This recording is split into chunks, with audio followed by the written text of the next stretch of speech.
Mesdames, Messieurs, bonsoir. Quel plaisir de vous retrouver lorsque les 21h à Yaoundé au Cameroun pour votre grande tribune.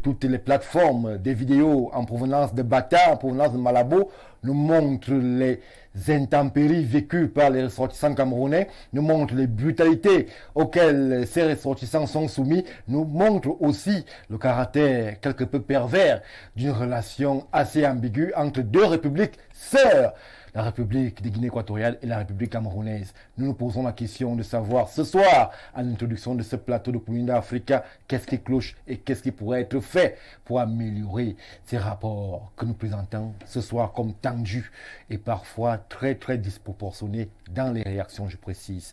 Nous poursuivrons notre plateau de Koulinda Africa de ce soir et nous reviendrons sur les turpitudes centrafricaines. Là-bas, l'actualité est évolutive.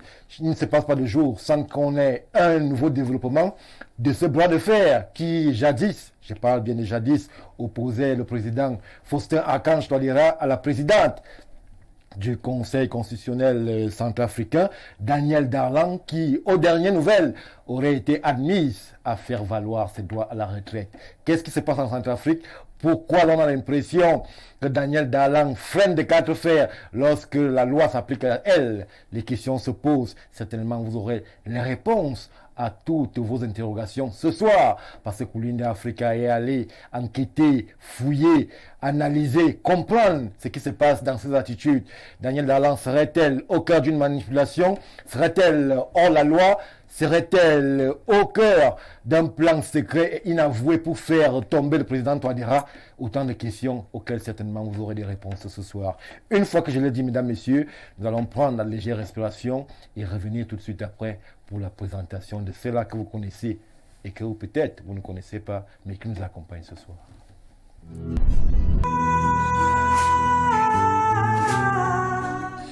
Retour sur le plateau de Koulinda Africa. Ce soir, nous parlons de la Centrafrique. Ce soir, nous parlons de la Guinée équatoriale. Ce soir, nous parlons de vous. Nous parlons de l'Afrique. Et nous vous permettons de réagir avec ce numéro qui, très tôt, va s'afficher au bas de votre petit écran. Mesdames, Messieurs, je l'ai annoncé ce soir. Nous sommes en plateau très spécial. Nous allons vraiment nous déployer sur ces problématiques-là qui font peine lorsque l'on sait les rapports qui, justement, animent les deux pays centrafricains, Cameroun, Guinée équatoriale, Cameroun. Nous parlons de ce soir. Et pour parler de, je commence par présenter un habitué de ce plateau. Il est un peu la matrice qui définit et oriente la réflexion sur Koulinda Africa. Je commence aussi par dire qu'il est là, Cédric Pouga. Bonsoir, bienvenue. Bonsoir Stéphane Barga, bonsoir à tout le plateau. C'est un honneur d'être présent une fois de plus sur ce plateau. Un grand bonsoir à mes aînés copanélistes de la soirée. C'est un privilège, je ne cesse de le répéter, de partager ce plateau et de partager la lutte que nous prenons, eux qui ont été en avant de ce combat. Je salue chaleureusement vos millions de téléspectateurs qui nous font l'amitié d'être avec nous ce soir.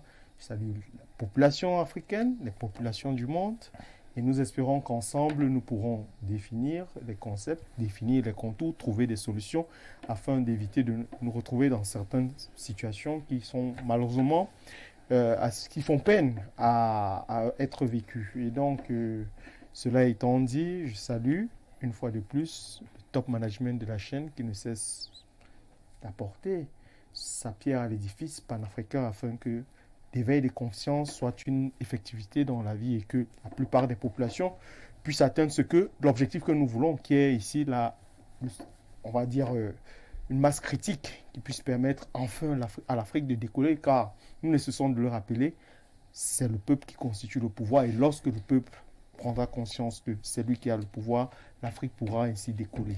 Merci Cédric Pouga. L'Afrique pourra ainsi décoller. L'Afrique décolle par les analyses qui sont portées sur ce plateau. Je poursuis les présentations avec un autre pilier de Koulinda Africa, Patrick Sapak. Comment vous présentez? Bonsoir et bienvenue. Bonsoir Stéphane Barga, bonsoir à Cédric Pouga qui a déjà pris la parole sur cette plateforme ce soir. Bonsoir à mes autres frères co-consultants qui vont nous accompagner justement pour croiser le verbe dans ce chantier assez prohibitif mais surtout exaltant parce qu'il s'agit de la libération de nos espaces et dont je vous laisse l'exclusivité de la présentation ce soir. Bonsoir aux techniciens, bonsoir à l'Afrique, bonsoir au monde et il faut déjà retenir que plus jamais de sécurité acquise au-delà des luttes communes pour la conquête de l'humanité. Parce que vous savez qu'on a mis en évidence toujours un leadership sur la scène continentale africaine qui est adossé sur la jouissance des libertés conquises. Désormais, avant qu'une liberté ne soit abreuvée sur la scène continentale africaine, il va falloir qu'elle soit portée justement par les leaders qui savent conquérir les libertés. Alors c'est ça le gros problème et c'est le chantier, la perspective à court, moyen et long terme qui s'impose à toute la conscience africaine au moment où nous arrivons à un virage importantissime de la scène politique africaine et mondiale où il faut absolument que l'Afrique se distingue mais surtout s'adresse au monde sans fioriture, sans froncer les sourcils et en toute sérénité. C'est un plaisir d'être là de nouveau. Merci de m'accueillir. Merci à vous, Patrick Sapak, d'être fidèle au rendez-vous. Vous préférez les téléspectateurs d'Info TV lorsqu'il est 21h à Yaoundé au Cameroun. Je poursuis avec les piliers de Koulinda Africa. Lui aussi, il est là, il répond présent. Antoine Awana. Bonsoir, bienvenue. Oui, bonsoir Stéphane Barga. Bonsoir à tous mes companélistes. J'ai eu l'occasion de présenter. Et je voudrais dire saluer Madame Barga qui se retrouve dans un petit village qui ressemble au mien, c'est-à-dire le village Enangal. Enangal 2. Voilà, Enangal 2 surtout. Là-bas, il n'y a pas l'eau, il n'y a pas aussi l'électricité comme chez moi.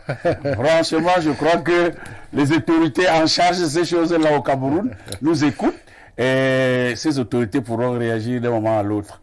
Je voudrais aussi saluer un autre petit village. Hein. Là-bas, c'est très grave. Ce village-là, il y a une route là-bas qu'on appelle Eboalenjong, c'est-à-dire la route pourrie. Vous savez, au Cameroun, il y a des routes pourries. C'est curieux. Et à côté de cette Eboalenjong, il y a aussi un autre petit village qu'on appelle Nkole Kabli, oui. C'est-à-dire la colline du cheval. Je crois que Stéphane, c'est là où ça se trouve. Je voudrais saluer ces populations qui sont des fans de Info TV. Je n'oublierai pas la charité bien ordonnée. J'aurais pu commencer par moi-même. Dans mon petit village, je salue très chaleureusement ce soir ma grand-mère qui, à Zangali, vous savez la spécificité de Zangali, c'est que les aveugles conduisent d'autres aveugles et il n'y a ni eau ni électricité. Moi, on regarde Info TV. Merci Antoine Awana pour ce grand sourire que vous nous provoquez sur ce plateau. Madame Baga, épouse, est là, une fidèle de Koulinda Africa, qui vient de Namgal 2, ce village qui est similaire au vôtre, où il y a ni eau, ni électricité. Mais au moins on parvient à capter Info TV et à voir ce qui est dit sur, à voir et entendre ce qui est dit sur Koulinda Africa. Mesdames, Messieurs, une fois n'est pas coutume, ce soir, nous aurons un invité spécial parce que nous sommes allés jusqu'au bout de la réflexion. Nous avons amené les acteurs, nous avons voulu toucher du doigt les réalités qui sont celles du pays que nous avons en phare ce soir. Nous parlons de la République centrafricaine et nous avons avec nous sur ce plateau un ressortissant centrafricain qui n'est pas des moindres puisqu'il est sociologue et il est en terre camerounaise pour des études approfondies. Nous avons parmi nous Yapele Max Ruffin, il est sociologue. Bonsoir et bienvenue. Bonsoir.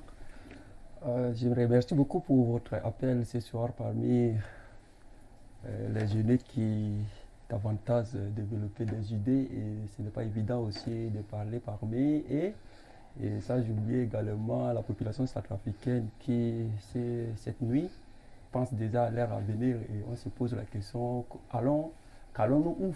Oui. Et la réponse se trouve également que c'est comme si la lumière commence à apparaître. Il faut se rassurer toujours que c'est dans les désordres parfois que la réalité apparaît. Donc à ce niveau, je reviens également pour saluer également les étudiants centrafricains qui se trouvent sur la terre camerounaise. Et en passant également, nous considérons le Cameroun comme la RCA. Il faut que personne nous dise quelque part que peut-être être centrafricain au Cameroun, c'est comme si tu es en Europe. Non.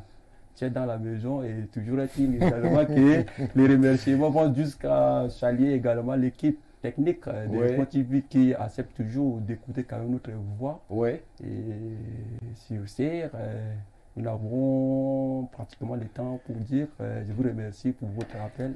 Merci Max d'avoir répondu à notre invitation sur Koulinda Africa. Vous serez notre guide sur les réalités centrafricaines. Avec vous, justement, on va prendre le pouls de la température de ces pays qui fait abondamment réagir, abondamment parler lorsque l'on parle justement de ces bisbilles constitutionnels qui font jaillir des émotions de ce côté-là, lorsque l'on parle de cet avenir en pointillé ou pas du président Touadéra, lorsque l'on évoque la situation avec la colonie et le colonisateur d'hier, mais surtout avec ses nouveaux partenaires qui véritablement trouvent la marque dans ces pays, comme vous l'avez dit, un pays frère de la République camerounaise. Vous êtes chez vous ici à Yaoundé au Cameroun, vous êtes chez vous ici à Info TV. Merci encore d'être parmi nous. Mesdames, Messieurs, une fois que je l'ai dit, nous allons tout de suite prendre la première articulation de cette émission que je voudrais tout à fait particulière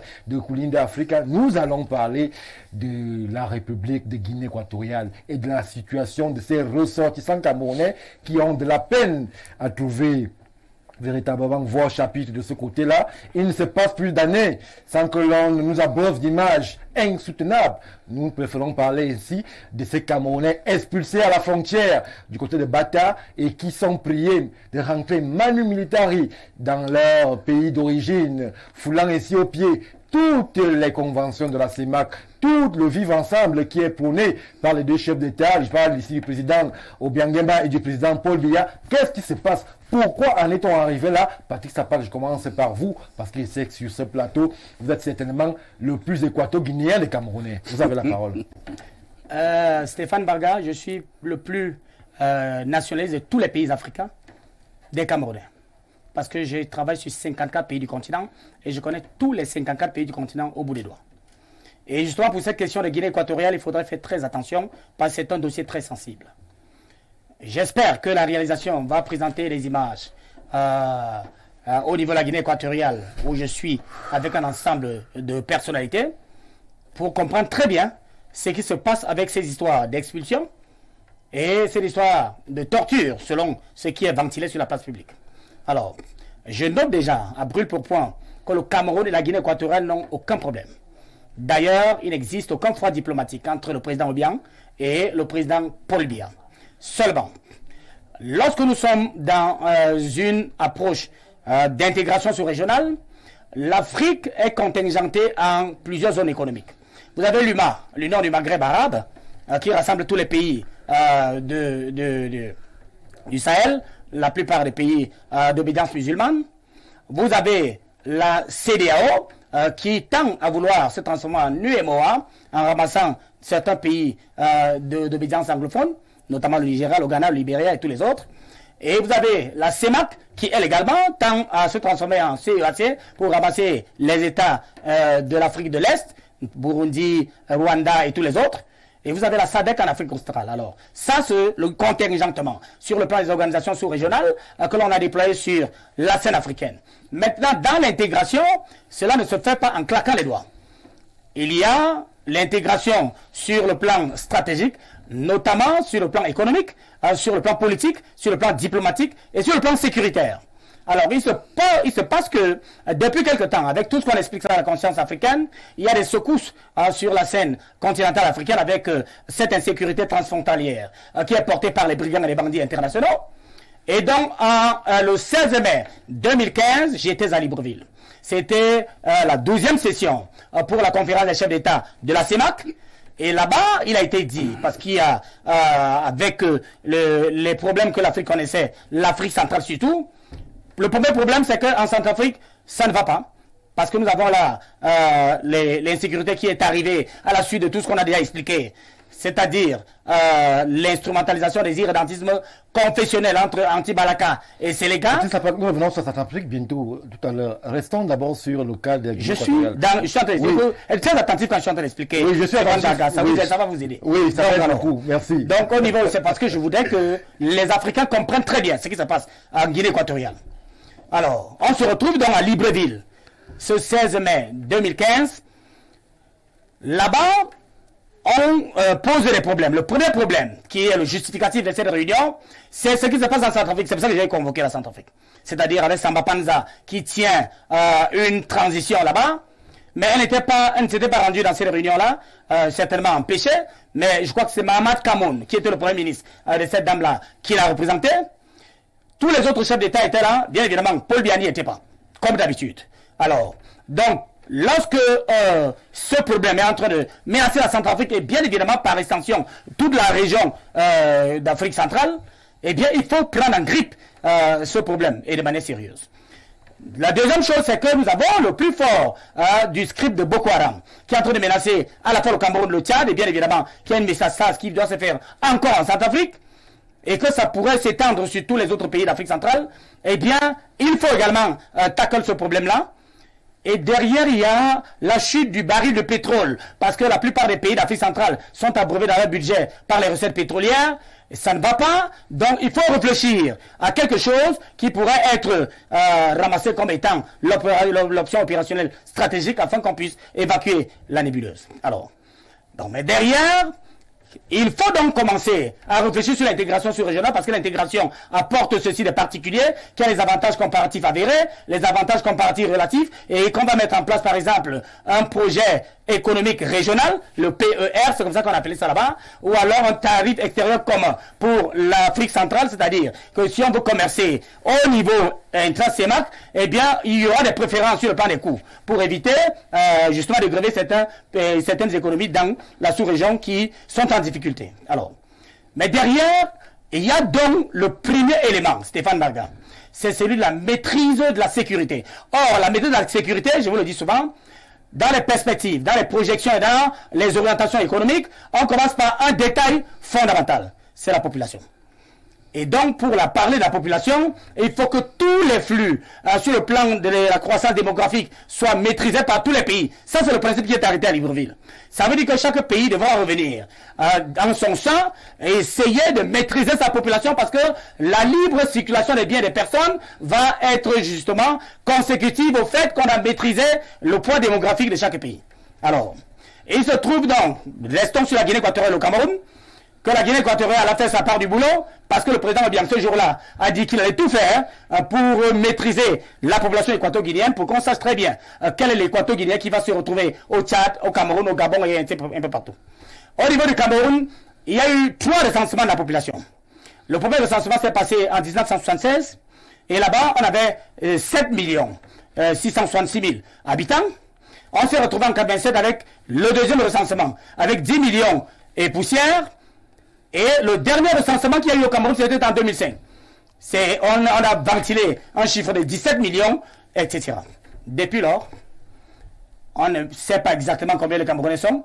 Et ils vont vous dire qu'ils font une péréquation. Ils vont faire peut-être une sorte de spéculation pour dire, bon, chaque année, il peut y avoir 2,5% de croissance, alors qu'on ne maîtrise pas très bien les foyers fiscaux, on ne maîtrise pas très bien la démographie qui croît au niveau du Cameroun. Et donc, on vous dit que les chiffres pourraient tourner autour de 27 millions, 28 millions, 29 millions aujourd'hui, alors que quand vous regardez en profondeur, je ne veux pas revenir là-dedans, parce que c'est un chantier important. Oui. Alors, donc, pour qu'on puisse mettre en place donc une politique sécuritaire au niveau de la sous-région, il faudrait que chaque pays maîtrise sa population. Alors, il se passe donc en Guinée équatoriale, et je vous donne une information. En Guinée équatoriale, les personnes, les populations qui ont été les plus en grippe avec l'orthodoxie dans leur comportement au niveau de la Guinée équatoriale, c'est les Camerounais. Vous allez dans la prison de Malabo, vous allez trouver qu'il y a plus de Camerounais que d'Équato-Guinéens. Et c'est la seule communauté. Et donc, il y a d'autres Camerounais qui sont en Guinée équatoriale sans problème. Hein. Ici, on demande aux gens de mettre en place, donc, on avait dit à Libreville qu'il fallait un passeport biométrique qui allait permettre à tous les citoyens de se balader. C'est ce que j'appelais tout à l'heure la libre circulation des biens et des personnes. Comme ça se passe déjà hein, au niveau de la CEDEAO, ben, c'est parce que chaque pays maîtrise sa population. Alors, les Camerounais ne peuvent pas déjà vous dire, y compris Paul Biya, qui est le président, ne peut pas vous dire combien de Camerounais sont aujourd'hui qu'on peut présenter sur la place publique. Alors, je suis à te poursuivre. Oui, donc, laissez Paul Biya, Paul Biya n'est pas c'est le président de la République. Oui, on ne parle que de Paul Biya parce qu'il est le président de la République. Oui, oui. Donc, on n'a pas de problème avec lui. Oui, voilà. Donc, le jour où on va arrêter de parler de lui, c'est qu'il aura quitté le pouvoir. Oui, oui, oui. Alors, donc, au niveau de la centrafrique de la Guinée équatoriale, vous avez donc des gens qui n'ont pas de papier. Et c'est une certitude mathématique parce que j'ai demandé à la réalisation de présenter les images. J'étais avec Lazare Poil. C'était l'ambassadeur du Cameroun à Malabo. L'image est à la réalisation. Et puis, j'étais en train de lui demander ce qui s'est passé très bien dans cette histoire-là. Il m'a dit qu'il n'y a pas de problème. C'est juste que certains Camerounais ne sont pas très respectueux de la logique et de la réglementation par rapport à l'établissement des passeports. CEMAC ou alors même des cas d'identité biométriques CEMAC. Vous avez eu un problème de cas d'identité au Cameroun ou non en ce moment? Bien. La deuxième chose, quand je termine avec lui, il faut bien que je confonde des idées. Je suis allé rencontrer celui qui est le patron, la machine politique du PDG dans le Parti démocratique guinéen, Hieronymo Ossa, ministre d'État là-bas. L'image est aussi à la réalisation pour lui demander ce qu'il a retourné avec cette affaire. Il m'a dit qu'il n'y a pas de problème entre les deux peuples. C'est juste qu'on demande aux frères de se conformer. Je sors de là, je vais voir Joseph Tindou, c'est un Camerounais qui vit à Malabo, il n'a pas de problème, c'est le patron de CCI Bank Malabo. Pour essayer aussi de prendre sa religion dans l'affaire, et il me tient le même discours. Alors, si les gens ne veulent pas se comporter normalement, eh bien, les États s'appuient sur le dispositif juridico-légal pour essayer de se gérer normalement. Alors, la troisième chose, celle pour sortir dans ce premier jet, c'est qu'il y a eu des scripts au niveau de la Guinée équatoriale. Il y a un banquier, j'étais avec le président Obiang, qui est très remonté par rapport à un banquier camerounais qui a pris 3 milliards au président Obiang là-bas. Et on a dû même le chasser et lui interdire la désignation de Malabo. Et donc, il y avait un consortium entre les deux banques. On a dû scinder ces deux banques-là en deux, lui demander de sortir avec un pan, garder un autre pan, celui qui est CCI Bank Malabo aujourd'hui, qui est porté par Joseph Tindou, que j'ai évoqué. Premier script. Deuxième script, et il y a un patron d'un média africain qui se dit de médias panafricaines qui a reçu pratiquement 700 millions pour combattre, pour que l'Afrique puisse s'autodéterminer. Alors, il allait tranquillement et lâchement vendre cette affaire au niveau de la France. Aujourd'hui, redressement juridique, redressement fiscal, et puis c'est perdu, ce n'est plus l'Afrique. Le président est très remonté.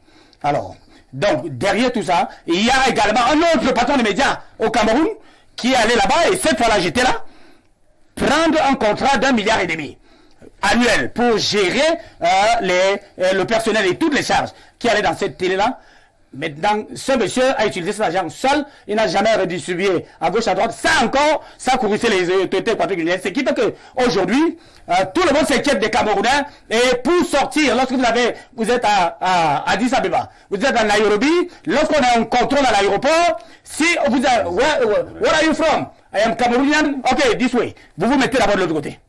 Alors les autres passent normalement dans le contrôle, vous vous mettez là-bas parce que les Camerounais sont craints partout. Et je rappelle que le Cameroun a été le premier pays corrompu au monde et donc on ne va pas rentrer puisqu'on va retrouver lundi. Justement, ce qui montre que le Cameroun a des choses à se reprocher dans ces relations qui est tendues avec la Guinée équatoriale. Le Cameroun a des choses à se reprocher, c'est ce qu'on peut lire à travers vos premières déclarations, Patrick Sapat. Et je poursuis avec vous, Cédric Pouga. C'est vrai que la relation Guinée équatoriale-Cameroun n'est pas au plus bas. Ce sont des pays qui collaborent. Mais avoir ces images insoutenables que nous découvrons chaque année et une petite indiscrétion me fait savoir que c'est à chaque fois qu'il y a une élection présidentielle qui est annoncée que les Camerounais sont parqués dans des navires, ils sont expulsés sans avoir pris le moindre sou ni le moindre bien. Est-ce que vous comprenez que les autorités équato-guinéennes puissent à chaque fois traiter ainsi de la sorte un pays qui quand même contribue à l'épanouissement de la Guinée équatoriale? Le Cameroun est un grenier pour la Guinée équatoriale. Est-ce que c'est normal le traitement qui nous est réservé parfois dans ce pays frère? Stéphane Barga, je crois que vous peignez un tableau, mais vous prenez juste un petit bout du tableau et vous l'affichez. Parce que lorsque vous parlez aujourd'hui d'images insoutenables, vous ne prenez pas l'ensemble de la toile, mais vous prenez juste un petit bout qui vous paraît peut-être plus intéressant et vous laissez tout le reste de la toile qui semble-t-il pourrait être tout autant intéressant. Tout en étant totalement d'accord sur le principe, et c'est ce que nous promouvons, le principe du multilatéralisme et de l'intégration sous-régionale, davantage même de l'intégration continentale, il n'en demeure pas moins que chaque Africain, où qu'il aille, doit être représentatif de sa communauté, de sa nationalité, tout en préservant les valeurs qui font de nous des Africains. Oui. Et donc, dans ce schéma-là, vous vous rendrez bien compte que le Camerounais, pour ceux, sans vouloir fustiger totalement, toute cette belle communauté camerounaise dont j'ai fait partie, celle de la diaspora, il n'en demeure pas moins que pendant un certain nombre de temps, ayant été déjà entre les années 60 et pratiquement 80, une élite au niveau des diasporas, très rapidement à partir des années 80-90 et aujourd'hui, nous n'avons cessé de donner une image assez déplorable du Cameroun. Posez-vous donc la question, pourquoi est-ce que de toutes les communautés présentes en Guinée équatoriale, pourquoi exclusivement les Camerounais? Sommes-nous si Alors, victimaires? c'est-à-dire pour votre discours, c'est pour justifier quoi? Que c'est parce que les Camerounais ne se comportent pas bien qu'ils peuvent être parqués comme des bêtes sur des navires et envoyés au pays? Ce sont des bandits. Stéphane Barga, j'aimerais que vous me demandiez, est-ce que vous filmiez des scènes de Camerounais faisant des choses qui ne nous honorent pas dans ces pays-là? Les Camerounais sont les seuls à mal se comporter? Nous ne disons pas que les Camerounais soient les seuls à mal se comporter. Mais nous disons que même le président de la République, dont on a fait mention ici, a toujours essayé de promouvoir et a toujours vanté et dit que les Camerounais devaient être des ambassadeurs partout où ils devraient se trouver. Et donc, lorsque nous sortons, et il faut bien comprendre, nous avons nos habitudes camerounaises. Et à toute la population camerounaise, il faut que nous le sachions. Nous avons nos habitudes, nous avons nos us et coutumes en interne. Lorsque nous sortons, nous devons nous conformer aux us et coutumes des autres. Et dès lors que nous sortons de ce cadre, il faut savoir qu'il y aura des représailles. Vous ne pouvez pas demander à quelqu'un qui vit dans sa maison, je prends une image, qui vit dans sa maison, a ses petites habitudes, vous accueille chez lui, et vous venez complètement bouleverser sa maison, vous comprendrez qu'à un moment... C'est pour vraiment, excusez-moi si je parle comme un Camerounais, parce que j'en suis un. Le Cameroun a construit la Guinée équatoriale. Quand je dis construit, je pèse mes mots en termes d'ingénierie intellectuelle. Ce sont les ingénieurs camerounais qui font la Guinée équatoriale. C'est les bananes camerounaises qui sont mangées à Malabo. C'est le bâton de manioc camerounais qui est vendu là-bas. C'est le poisson camerounais, c'est la tomate camerounaise. Mais il faut faire comment lorsque un Camerounais est dynamique à Malabo et qu'il parvient à ouvrir 2 boutiques et que tout de suite après, ils soient rembarrés comme ça et qu'ils rentrent au pays, qu'est-ce qu'il faut faire? Parce que là, c'est notre discours. Stéphane Barga, vous n'êtes pas plus Camerounais que moi. Oui. Je suis tout autant Camerounais que vous. Et je crois que nous promouvons tous les deux la même chose.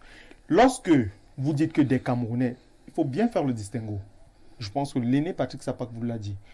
Ce ne sont pas tous les Camerounais qui sont embarqués dans cette histoire. Il y a des Camerounais qui sont en Guinée équatoriale, qui sont conformes, qui ont des papiers. Parce qu'il faut le savoir.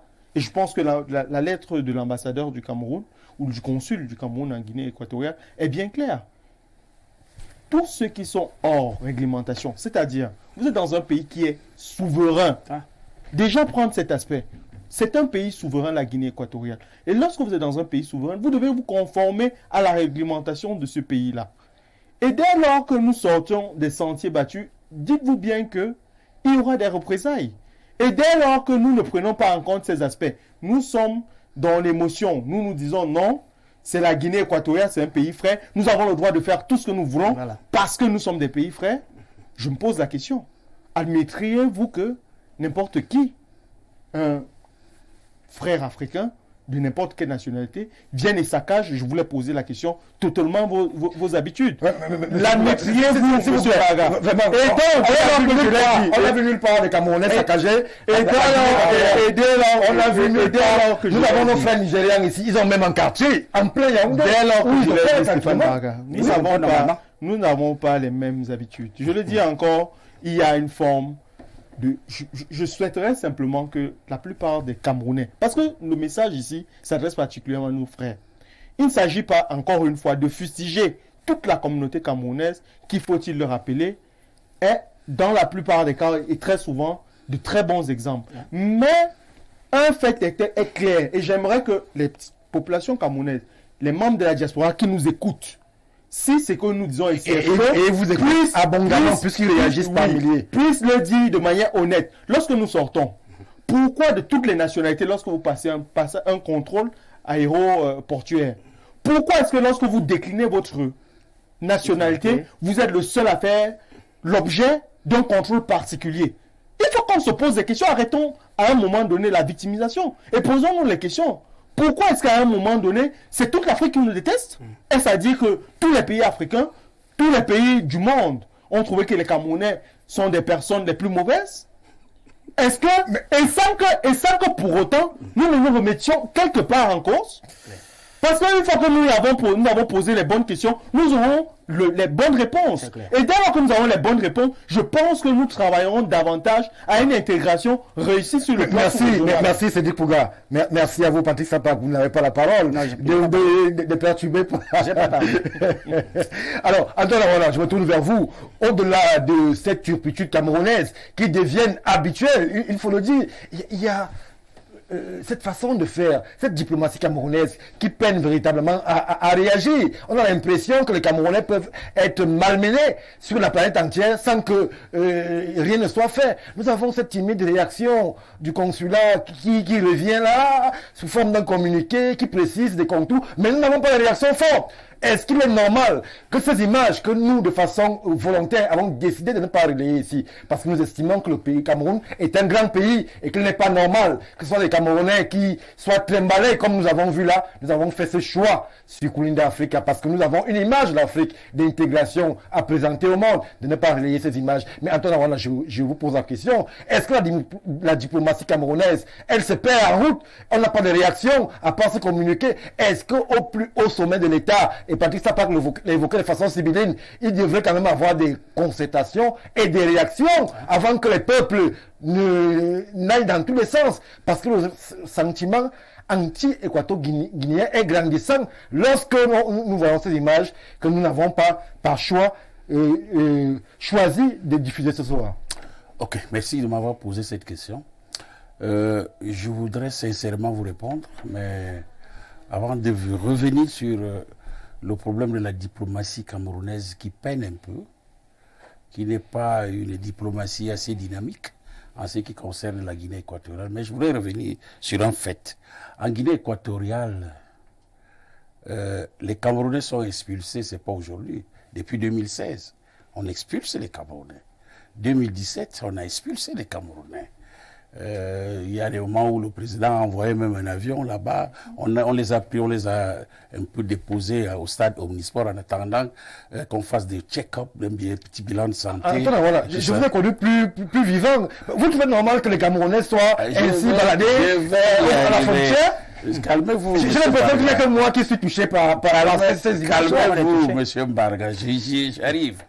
Alors, c'est pour vous dire que ce n'est pas aujourd'hui seulement que le phénomène est en train de se poser. Mais ce que je vais vous dire, sincèrement, c'est que en Guinée équatoriale, c'est la systématicité de la xénophobie. Je m'explique. Au Biangama Mbazoua, je crois que s'il suit ce que je suis en train de dire là, il va se reconnaître. Qu'est-ce qu'il dit aux Équato-Guinéens? Quand vous rencontrez un étranger en route, vous lui dites « Au Buenos Dias ». S'il ne répond pas, au Mbolo, ça veut dire tu lui dis bonjour enfant. Oui. S'il ne répond pas, au Kaleya Policia, tu l'amènes à la police. J'ai dit au bien lui-même, s'il m'écoute, il sait ce que je suis en train de dire. Et je peux donner des cas et des tas de Camerounais qui ont été victimes de cette histoire-là. Mais Stéphane Barga, vous demandez à un Awana, Fangbeti de mon état, de prendre un visa pour aller chez moi en Guinée équatoriale. Quand j'arrive à Malabo ou à Ebébiyine, je n'ai pas besoin de m'exprimer en espagnol ou en français. Je parle fang. Il m'écoute. Et vous me demandez de payer un visa, vous me demandez des réservations d'hôtel. Alors qu'il y a des femmes qui sont à Kiossi et qui se retrouvent à Yébébiyid. Je n'ai pas besoin de m'exprimer en espagnol ou en français. Je m'exprime en femme là-bas. Première des choses. Stéphane a parlé de la libre circulation. Patrick Safran, pardon. Oui. De la libre circulation des personnes et de biens. Vous savez qu'il y a deux petits États, des proton-États là, dans la zone CEMAC, le Gabon et la Guinée équatoriale, qui posent encore des problèmes de visa. Alors que vous, Stéphane Barga, vous prenez votre vol, votre passeport, vous allez au Tchad, vous n'avez pas de problème. Vous allez en Centrafrique, vous n'avez aucun problème. Pas de visa, rien. Vous allez au Congo-Brazzaville, il n'y a pas de problème, pas de visa, il n'y a rien. Vous allez même au Nigeria. Quand vous arrivez à l'aéroport Mohamed Murtala, on vous dit, how many days do you want to stay in Nigeria? C'est toi qui détermine. Je vais faire 90 jours. Au Nigeria, oui, au Nigeria. On met 90 jours. Mais à Malabo, on vous demande un visa. Allez à l'ambassade. Comment on trimballe les gens là-bas. Et vous allez déposer votre passeport, vous allez attendre 3 mois. Je dis bien 3 mois. Alors que je peux aller à pied. Je traverse Eberi, il n'y a même pas de frontière là-bas. C'est une barre d'affaires. Une fois que là. Attendez, je vais arriver. Oui, vous m'avez posé une question très pertinente. Il faut édifier les Camerounais. Obiang dérange. Obiang Bazoua. Il dérange dans la CEMAC. Il y a lui Bongo Ndimba. Voilà les gens qui dérangent dans la zone CEMAC. La libre circulation des personnes et des biens est bloquée. Je vais aller plus loin. Vous avez vu le scandale qui a fait avoir au niveau de la frontière où le général Mekaya allait là-bas. Toujours au bien. Et ils ont fait un mur qu'on a qualifié de mur de la honte. Alors je reviens à votre question. Oui. Vous dites que la diplomatie camerounaise piétine et puis elle peine à se faire entendre. On a un ambassadeur là-bas qui a dit il y a des problèmes de papiers, régularisation de ceci. Vous savez, quand les Équatoriens guinéens veulent régler les comptes aux ressortissants camerounais, ils font un peu le diplomatiquement correct. Ils ont pris quelques Nigérians, ils les ont aussi expulsés. Ils ont pris quelques Gabonais, ils ont expulsés. Ils ont pris quelques Maliens, ils mélangent. Mais les gens, la tête d'affiche, les gens qu'ils veulent chasser de la Guinée équatoriale sont des Camerounais. Oui. Vous avez évoqué un problème très important. Les qui ont construit en termes de main-d'œuvre la Guinée équatoriale, ce sont des Camerounais. C'est une vérité objective. C'est une réalité objective. Ne faisons pas la langue de bois quand il y a une situation et qu'un chef d'État qu'on a soutenu, comme Obiangema Bazoua, on l'a soutenu ici lorsqu'il était menacé. Mais quand il chasse les Camerounais comme des malpropres, franchement, il faut se poser des questions. Et notre ambassadeur, et le ministre des Affaires étrangères, silence radieux. C'est comme s'il y avait un silence, une certaine complicité avec ces gens-là pour renvoyer les Camerounais chez eux, manu militari. Je vais comprendre ce que l'ambassadeur, il s'appelle comment, la Mungo Kiki, je ne sais pas, un peu, je ne connais plus son nom, qui est là-bas. Et il dit, les gens sont en situation irrégulière. Alors, si vous êtes en situation irrégulière, est-ce qu'on a besoin de porter atteinte à votre fortune? Est-ce qu'on a besoin de porter atteinte à votre intégrité physique? On brutalise les Camerounais là-bas. Moi, ce que la diplomatie camerounaise devait faire, la première des choses, c'est prendre ce qu'on appelle le principe de la réciprocité. Oui. On remet ça. On a failli être envahi. Les Tchadiens sont venus avec tous les mercenaires là pour aller l'égorger. Mais c'est Biya, c'est la police camerounaise qui a stoppé cette histoire nette. Ils ne se souviennent pas de ça. Moi, je ne parle pas. Si les Camerounais se fâchent maintenant, et le Cameroun se fâche, en appliquant le principe de réciprocité, on va ramasser les Équato-Guinéens qui sont ici. Oui. On va les expulser aussi. On va les renvoyer dans le fond. On va arriver. S'il vous plaît, vous m'avez posé une question, laissez-moi parler. Oui. Ce soir, je vais parler. Oui. Laissez-moi la parler. Je ne suis même pas laissez-moi parler. On bien dérange. Laisse-moi que je dis, je lui dis ça. Vous l'avez dit, il dérange. Et autre chose, je cite des exemples palpables. Alors, le Cameroun peine à réagir. Il y a le principe de réciprocité. Vous expulsez 5 Camerounais, nous on expulse 10. Ils sont ici les Équatoriens guinéens, moi j'en connais, qui n'ont même pas de papier, qui viennent ici, ils se passent pour des femmes. Et ils sont là mélangés dans cette population, mais rien ne leur arrive. Le Cameroun est une terre d'hospitalité, mais cela ne veut pas dire qu'on doit menacer les Camerounais, on doit mettre en main. Pourquoi vous expulsez les gens qui sont en situation régulière? Vous arrachez leurs biens, vous arrachez l'argent, vous les jetez dans des prisons, vous les tabassez. Alors là, c'est grave. Vous savez, si le Cameroun se fâche, En 30 minutes, on a suicé la Guinée équatoriale. Ils vont mourir. Ils vont mourir de famine là-bas. Non, non, je fais ça. S'il vous plaît. Je dis s'il vous plaît. La Guinée dérange. Je dis que la Guinée dérange. Les Équatoriens Guinée, c'est quoi? C'est quoi la Guinée équatoriale? Un petit département du Cameroun qui va déranger les Camerounais à chaque instant. Non, je n'ai jamais été remonté comme ce soir.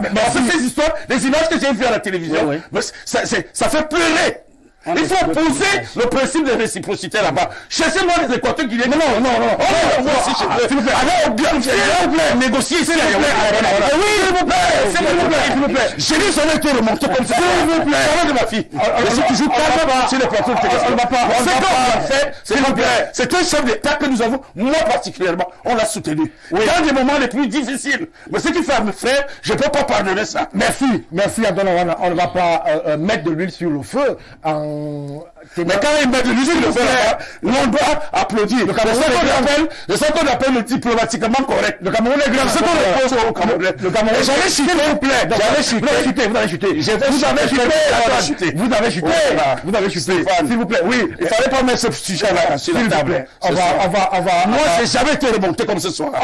On connaissait très calme. Oui. Sur les plateaux de télévision. Merci. Mais on n'est pas sérieux. Merci. Vous l'avez dit. On va essayer de dire que le Cameroun a en sa possession toute une batterie d'instruments en termes de relations internationales qui permettent à ce que la voix du Cameroun s'entende du côté de Malabo sans qu'on en arrive à des expulsions massives de ressortissants équato-guinéens en terre camerounaise. Une fois que je l'ai dit, vous avez réclamé 1 minute, Patrick Sapak, je vous la donne avant que le... S'il vous plaît. Parle pas une minute. Non. Passez la parole aux Centrafricains. Quand je vais parler, ça doit... Non. Je voudrais qu'on se comprenne. Oui. Non. Sur ce plateau, je crois qu'il y a un modérateur. Ça fait déjà 30 secondes. Monsieur Sapak. Non, je peux prendre 1 heure pour le dire aussi. Voilà. Je crois qu'il y a un modérateur. S'il vous plaît. C'est moi qui ai la parole. Et c'est moi qui vous la donne. Vraiment. Je ne voudrais pas qu'on s'arrête dans tous les sens. Justement. Oui. Je ne voudrais pas qu'on s'arrête dans tous les sens. Et je voudrais que vous avez sollicité la parole pour obtenir, peut-être ajouter le mot. S'il vous plaît, Patrick Sapak. À ça, je ne va pas s'en sortir ce soir. Vous avez laissé... Non, je peux laisser même 1 heure. C'est moi le modérateur sur ce plateau. Oui, vraiment. Qu'est-ce que vous voulez? Oui, bon. On va passer la parole au Centrafricain, notre frère centrafricain qui est avec nous ce soir. Et avec lui, on va essayer de prendre le ressenti qu'il a par rapport à cette situation malheureuse. Les Centrafricains, vous êtes au Cameroun, vous êtes chez vous, nous vivons ensemble, il n'y a pas de différence. Mais lorsque vous, en tant que ressortissant de la sous-région CEMAC, vous observez ces attitudes de nos frères équato-guinéens sur les ressortissants camerounais, qu'est-ce que ça vous provoque? Est-ce que vous êtes buté? Est-ce que vous regrettez? Est-ce que vous comprenez ces attitudes venues de Guinée équatoriale? Merci pour la question. Avant de vous répondre, je pense déjà que c'est la situation qui arrive régulièrement et comme on l'a évoqué ici, ce n'était pas la première, ni deuxième, troisième, ni quatrième fois. Oui, régulièrement. C'est une question qui est récurrente. Il fallait se poser la question pourquoi de temps en temps on arrive à cette situation. Quand on arrive déjà à poser la question, on peut même arriver à comprendre que parfois de l'autre côté, du côté Cameroun, il y a un ça ne va pas. Et comme on retrouve déjà un ça ne va pas, il faut chercher les voies et moyens pour résoudre ces problèmes. Et maintenant également au niveau de Guinée équatoriale, bon, ça ne veut rien dire que peut-être quelqu'un est fautif que vous pouvez lui traiter de cette manière. Comme il a évoqué, évoqué là-bas, ce que j'avais arrivé à comprendre ici, même présentement les Centrafricains qui sont ici au Cameroun, il faut qu'on arrive à un moment donné, nous les Africains, arrêtons quand même l'arrogance. Oui. Nous avons l'arrogance terrible. C'est-à-dire quand tu te présentes, quelqu'un dit que mais c'est quoi? C'est nous qui avons fait ça. Non. Il y a un moment que vous pouvez trouver la force de faire quelque chose, mais ça n'empêche pas que d'autres personnes, les victimes aujourd'hui, peuvent trouver aussi la force. Oui. Souvent, quand tu te présentes, par exemple, tu es centrafricain, tu dis que mais qu'est-ce qui se trouve là-bas dans votre pays? Est-ce que vous-même vous jouez les ballons? Est-ce que vous-même vous faites? C'est quel sentiment? C'est quelle manière d'évoquer les choses comme ça? On ne parle pas de cette manière. C'est-à-dire que la même manière peut provoquer beaucoup de choses et quand vous l'avez évoqué ici, ça ne veut pas dire que les problèmes arrivent souvent. Mais ça ne besoin pas qu'à un moment donné, on demande maintenant de faire la réciprocité. Est-ce que c'est que vous l'avez évoqué? Est-ce que vous pouvez... Et nous sommes ça. Si c'est diplomatiquement, je suis... Nous sommes non, moi, il a des intérêts au Cameroun. Il y a la banque souvent ici, qui est équato-guinéenne. Quand on ramasse mon 5, vous allez voir bien, s'il vous plaît. Nous n'encourageons pas ce discours. Mais non, c'est un discours diplomatique. C'est-à-dire, le principe de réciprocité existe en diplomatique, pas en diplomatie, partout dans le monde entier. Prenez-moi 5 équato-guinéens, renvoyez-les. Vous allez voir, au bien viendra. Merci, Antoine Lawana. C'est trop. Vous l'avez bien évoqué, mais vous, est-ce que vous posez les questions aux Guinéens équato qui se trouvent ici au Cameroun? Vous faites quoi? Est-ce qu'il vous a déjà répondu? Je vais vous dire, Antoine, vous croyez que c'est pas un débat entre vous. C'est pas un débat entre vous. Il y a des Camerounais partout. Pourquoi ils ne sont pas expliqués? C'est pas un débat entre vous. Chez vous, en Centrafrique, il y a combien de Camerounais là-bas? Pourquoi on les expulse pas? S'il vous plaît. Est-ce que les Camerounais qui sont en Guinée constituent une spécificité? Pourquoi on renvoie mes frères comme des bagages? On prend leurs biens, on viole leur intégrité physique. Tout ça. S'il vous plaît. C'est trop. S'il vous plaît. Ce plateau est... Tu n'as jamais été remonté comme ce soir. Ce soir, vraiment, les réactions le prouvent. Ce que vous direz peut être mal interprété ou bien interprété. Allons dans le sens de l'apaisement tel que nous le recommande notre frère. C'est diplomatiquement correct. Vous n'avez pas plus au diplomatiquement correct. Oui, c'est ce que je ne vois pas. Vous l'avez dit. Monsieur Yapelé, je vous permets de poursuivre votre oui, pour dire que voilà, à un moment donné, Guinée dit également que moi j'ai déjà le moyen, il faut agir comme je peux même faire. Qui peut encore me repousser? C'est pas une bonne manière de faire. Et arriver déjà à un moment donné, il faut quand les aînés ont parlé ici, quand vous arrivez, c'est quelqu'un aussi, et au moins quand même le respect. C'est ça aussi, c'est vice versa. Comme on l'avait dit, il est bien vrai que vous êtes, c'est vous. Mais il y a aussi des choses, il y a aussi des danses que vous ne maîtrisez pas. Maîtrisez d'abord à danser avant de danser. Ça ne veut pas dire que quand vous savez aussi danser, que vous venez directement, vous entrez dans les danses, quand les gens tournent de droite, vous tournez de gauche. C'est terrible. Pour vous dire que ce qui se passe au Guinée, nous ne sommes pas d'accord. Parce que un jour, quand ils vont finir avec le Cameroun, ils vont aussi tomber encore sur d'autres pays. Donc nous condamnons ça. Oui, à ce niveau, moi par exemple, les Centrafricains, je ne pourrais jamais accepter à ce niveau. Si les problèmes arrivent, appelez le président. Voilà tes enfants qui se trouvent dans mon pays, ça ne va pas. Qu'est-ce que nous pouvons faire? On a de ramasser les gens et maintenant nous également, nous nous jetons même les problèmes sur les Occidentaux là-bas, c'est eux là-bas qui nous martyrisent. Entre nous également, nous ne s'aimons pas. Comment nous pouvons repousser les autres? C'est incroyable. C'est la question qui se pose. Merci, Patrick Sapak. Je vous donne la parole en espérant que c'est le discours de l'apaisement qui est prôné sur ce plateau. Discours panafricaniste. Je vous rappelle que vous êtes attaché à ces valeurs-là. Écoutez, Stéphane Baga, ne vous inquiétez pas. Je suis un homme d'État. J'aspire à diriger l'Afrique en 2030. Et je le dis devant le monde entier. Et je ne rentre pas. Je peux comprendre la colère de mon frère Antoine Lawana. Mais moi, vous pouvez être calme, je suis plus posé. Il a dit, la première chose, qu'Obiang demande à ses compatriotes de poser des questions à des gens qui sont étrangers. Oui. Pour dire, est-ce qu'il est fan, est-ce qu'il est fond, il est, je ne sais pas quoi, toutes les choses qu'il a dites. Mais je me serais plutôt inquiété que ce soit le moment inverse. De demander à ces étrangers s'ils sont français, s'ils sont nigérians, s'ils sont anglais, ou je ne sais pas quoi. Bien, ça c'est la première chose. La deuxième chose, c'est que les expulsions des Camerounais ont commencé depuis 2016. Et bien, qui l'a dit 2017, mais c'est à quel moment? Je vous ai présenté le corpus tout à l'heure, qui a eu un rassemblement à Libreville. Ce n'était pas au Cameroun, ce n'était pas à Malabo. À Libreville, le 16 mai 2015. Avec la conférence des chefs d'État, ils se sont accordés. Parce que le Cameroun, dans sa diplomatie, a des instruments, vous l'avez dit. Il y a un représentant en Guinée équatoriale qui porte la diplomatie du Cameroun. Ça veut dire que lorsqu'il y a un problème là-bas, le premier interlocuteur de l'État camerounais, eh bien, c'est l'ambassadeur qui est sur place. Alors, l'ambassadeur a dit que c'était juste un malentendu parce que ses compatriotes ne se sont pas conformés à la régulation sur place. S'il vous plaît, Yes. s'il vous plaît, ne réagissez pas. Ne réagissez pas. Obiangema, on ne peut pas dire sur ce plateau que Obiangema dérange. Non, faut faire attention. Il dérange. Faut faire attention. Moi, j'assume j'assume mes mots. Oui, c'est bon. Moi, S'il vous plaît. Moi, C'est bon, attends. Moi, je ne vais pas dire que Paul Biya dérange. Vous pouvez dire, Je ne peux pas vous le le dites dire. ici. Vous parlez de bandits et de voyous. Non. Concernant le gouvernement de Biya, vous parlez de bandits et de voyous. Et bien dérange. Moi, Merci de l'avoir dit. Merci de l'avoir dit. Vous l'assumez. On va rester cohérent et tempéré. On parle quand même des chefs d'État. Le discours doit être... S'il vous plaît, vraiment, nous parlons de chefs d'État et on va essayer d'avoir tout... S'il vous plaît, vous n'aimez pas Obiang plus que moi. Vous n'aimez pas. Moi, j'ai combattu l'État. J'ai combattu. Vous n'aimez pas Obiang plus que moi. S'il vous plaît, on a combattu pendant 3 ans. Pour qu'Obiang soit ça. Laisse qu'on parle. Les vidéos sont là. Attends, vous n'avez pas l'exclusivité ni la préemption d'être plus nerveux que tout le monde. Vous ne pouvez pas m'interrompre parce que laissez le modérateur faire son travail. J'ai pas de leçon. J'ai dit que je serai pas de leçon à recevoir. Je suis remonté ce soir. Mais vous n'avez pas merci. Regardez comment vos compatriotes rentrent comme des souris, sans rien dans la main.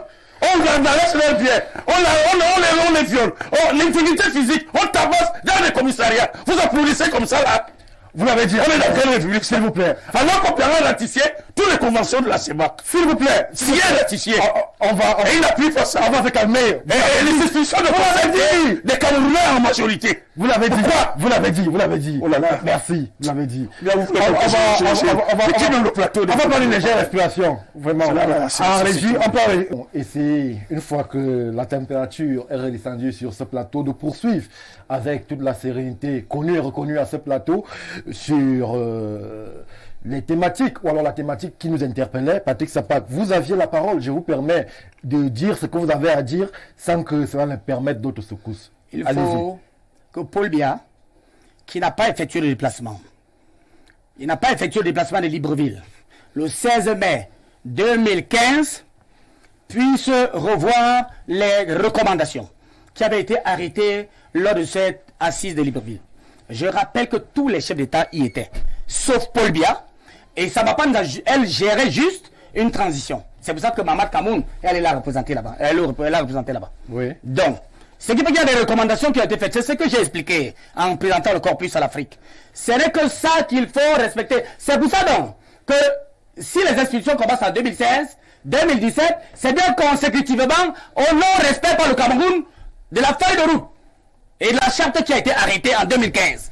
C'est de ça qu'il est question. Alors, c'est quoi le problème? Je vous ai présenté la sécurité d'un État commence par la maîtrise de la croissance démographique.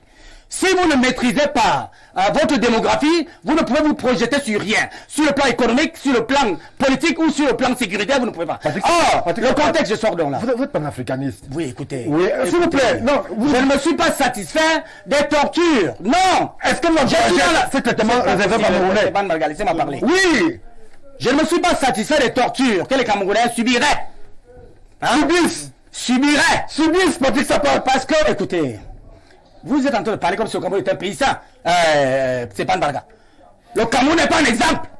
Mais c'est pas l'enfer sur terre. Non, c'est pas l'enfer sur terre. Alors, si les gens vous maltraitez vos compatriotes, vous ne pouvez pas être un exemple. Moi, j'ai fait 978 jours en prison pour rien. Est-ce que je parle de ça? Est-ce que c'est le débat? Alors, donc, il faut laisser ça. Il faut qu'on reste dans le débat d'idées. Donc, je dis ceci, c'est pas un bagarre. Et maintenant, le truc arrive dans quel contexte? On arrive dans un contexte où il y a l'insécurité transfrontalière, où toute l'Afrique centrale est menacée par un problème qui se passe dans le Sahel et qui va se métastaser à l'Afrique centrale. Alors, si le Cameroun ne prend pas des dispositions, laissez la Guinée-Équatoriale prendre ses dispositions. Et c'est celui qui le disait tout à l'heure. C'est un pays souverain. Ce n'est pas une histoire de frères et de machin, parce qu'il y a le dispositif juridique légal qui gère un État. Donc, laissons donc que les États s'éliminent et puis on commence à être des frères. On va faire tout. On va aller faire l'amour avec nos mamans, on va faire l'amour avec nos soeurs. Et puis ça devient, c'est parce qu'on est frères. Il faut faire très attention avec ça. Nous devons avoir la responsabilité devant l'Afrique de construire. Et donc, lorsqu'il faut dire des choses, il faut s'appuyer de la valeur des arguments, d'exemples précis, qu'un exposé d'idées si ça presse pas de force de persuasion. Alors, il y a un rassemblement qui a été opéré à Libreville avec les chefs d'État, et ils ont arrêté une feuille de route, une charte. Ça n'a pas été respecté par le Cameroun. Je vous ai dit que le dernier recensement du Cameroun est en 2005. Mais nous sommes en 2022. Merci, Patrick. Mais vous avez fait quelle projection économique, quelle projection de sécurité? Et donc, laissez que les autres prennent leur disposition pour éviter de ne pas tomber dans cette affaire-là. Parce que le Cameroun, le Tchad et tout le monde est menacé. Merci, Patrick. Oui, merci pour votre position sur le sujet. Cédric Pouga, je sors par vous. Rapidement, nous avons largement débordé le temps imparti à cette thématique-là. Allez-y rapidement, Cédric Pouga, avant qu'on ne passe au sujet sur la République centrafricaine. Tout à fait. Stéphane Barga, il faudrait bien qu'on se comprenne. Aucun d'entre nous ici ne conçoit et n'acquiesce sur le traitement qui a été réservé aux Camerounais au niveau de la Guinée équatoriale. Nous le condamnons. Mais ce n'est pas la première fois. Et à un moment donné, il faudrait qu'on se pose des questions. Les véritables questions. Le comportement des Équato-Guinéens, nous l'avons toujours fustigé, mais il doit tirer bien son origine d'une source particulière. Et dès lors que nous le disons, il faudrait à un moment donné que nous nous posions aussi la question du pourquoi de certaines situations qui nous arrivent. Et donc à ce moment, nous comprendrons que le Cameroun a sa part de responsabilité sur ce qui se passe. Et sans vouloir jeter de l'huile au feu, bien entendu, le Cameroun et la Guinée équatoriale sont des pays frères. Bien entendu, nous avons une frontière commune. Ce n'est pas que le fang qui est parlé au Cameroun. Le Cameroun est un pays extrêmement divers. Et donc, on ne peut pas limiter le Cameroun juste à sa langue, peut-être une de ses langues nationales qui est le fang. Et donc, dès lors que nous l'avons dit, il faudrait que nous, Camerounais, à un moment donné, nous nous conformions. Et l'une des choses que j'ai toujours déplorées, c'est que nous ne nous identifions, même quand nous nous déplaçons, très peu d'entre nous s'identifient même au niveau des ambassades. Pour qu'on sache que... Parce qu'en réalité, on parle ici de la faiblesse de nos ambassades. Combien d'entre nous, lorsque nous arrivons dans un territoire étranger, nous prenons contact avec notre ambassade parce que c'est elle qui doit défendre nos droits quand il y a un problème. Et malheureusement, la plupart d'entre nous, quand nous arrivons, nous ne nous faisons même pas identifier. Nous vivons comme si nous sommes arrivés, nous sommes tombés. C'est vrai, nous sommes des pays africains. Nous avons des valeurs. Mais pour que nous revenions à ces valeurs, nous devrions avoir une base sur laquelle nous tous nous devrions nous entendre. Et cette base doit se concevoir sur un principe commun. Et dès lors qu'il y a violation de ces principes communs, dont d'entre le grand frère Patrick Sapag en faisait état, vous pouvez comprendre qu'il y ait des dysfonctionnements à un moment donné. Et donc, personne n'acquiesce le comportement de la Guinée équatoriale, mais à un moment donné, tout en demandant aux autorités équato-guinéennes véritablement de revoir leur manière, leur process lorsqu'il s'agit d'expulsion, il est important que nous, Camerounais, qui faisons pour la plupart et majoritairement face à cette situation dans ce pays, je rappelle que nous ne sommes pas les seuls présents sur ce territoire, nous commencions à nous poser aussi la question de savoir qu'est-ce qui ne va pas concernant notre rapport, du moins anthropologique, avec les populations guinéennes. Merci Cédric Pouga. On va... normalement, on aurait dû s'arrêter une minute, le temps des réactions, mais nous allons courir, faire cette course contre la montre avec le temps imparti à cette production. On va essayer de vous faire parler en fin d'émission, chers téléspectateurs. Nous allons quitter la Centrafrique et ses turpitudes camerounaises pour nous retrouver du côté de Bangui, j'en perds mon latin, pour parler là de cette... querelle constitutionnelle entre le président Touadéra et si je peux m'exprimer comme ça désormais, ancienne présidente de la Cour constitutionnelle, Danielle Darlan, qui justement a été admise à faire valoir ses droits à la retraite il y a quelques semaines, et la correspondance lui a été adressée plus précisément le mardi 25 octobre, via justement le ministre de l'enseignement supérieur et de la recherche scientifique, qui lui a demandé, vu l'âge qui était désormais dépassé, de se retrouver et d'aller comme ça faire valoir ses droits à la retraite. Alors, nous avons la chance sur ce plateau d'avoir un sociologue qui a la casquette, la particularité d'avoir justement ce sang centrafricain-là. Avec lui, on va d'abord prendre la température par rapport à ces événements-là. Comment est-ce que la population centrafricaine, elle, analyse, observe, juge cette querelle constitutionnelle entre les deux institutions, la Cour constitutionnelle d'un côté et la présidence de la République, l'exécutif centrafricain représenté par le président Faustin Archange Touadéra. Monsieur Yapeli, vous avez la parole. Oui, la République centrafricaine a traversé à un moment donné des conflits qu'on ne peut pas dénommer.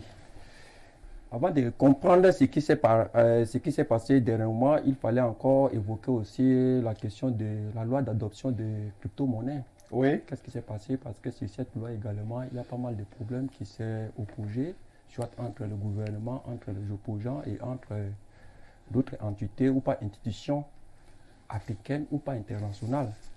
Et après cela, il y avait encore le décret qui était promulgué par le président de la République, mandaté un certain nombre d'organes pour passer à la rédaction ou pas. Non, ils ont dit réécriture. Cela également, ça pose un certain nombre de problèmes parce que certains qui sont quelque part ou pas d'autres personnes commençaient à condamner, écrivent même une lettre d'annulation. Oui. Voilà, ces problèmes n'ont pas encore fini et subitement, sur la question de rédaction encore, il fallait encore trouver la solution.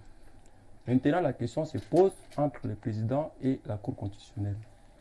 Et maintenant, avant que je donne mon avis sur ça, je voulais savoir encore, la Cour constitution, c'est quoi? La Cour constitution, c'est en quelque sorte, c'est une entité régulatrice ou pas régulationnelle. C'est une entité, c'est un contrôle social, qu'on peut dire de cette manière.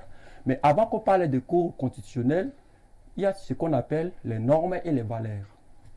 Et maintenant, qui vote les normes? Et les valeurs appartiennent à qui? Et maintenant, dans ce qui s'est passé, est-ce que, avant qu'on parle de Cour constitutionnelle, est-ce qu'entre le Cour constitutionnelle et le président de la République, qui est le chef? Poser cette question, ça m'amène maintenant à comprendre que, ici, la notion est claire. Voilà, il y a un certain nombre de valeurs et les nombres centrafricaines qui sont posés sur la table. Et maintenant, il fallait passer d'une manière juridique. Et juridiquement parlant, on a déjà mobilisé et puis mis en valeur.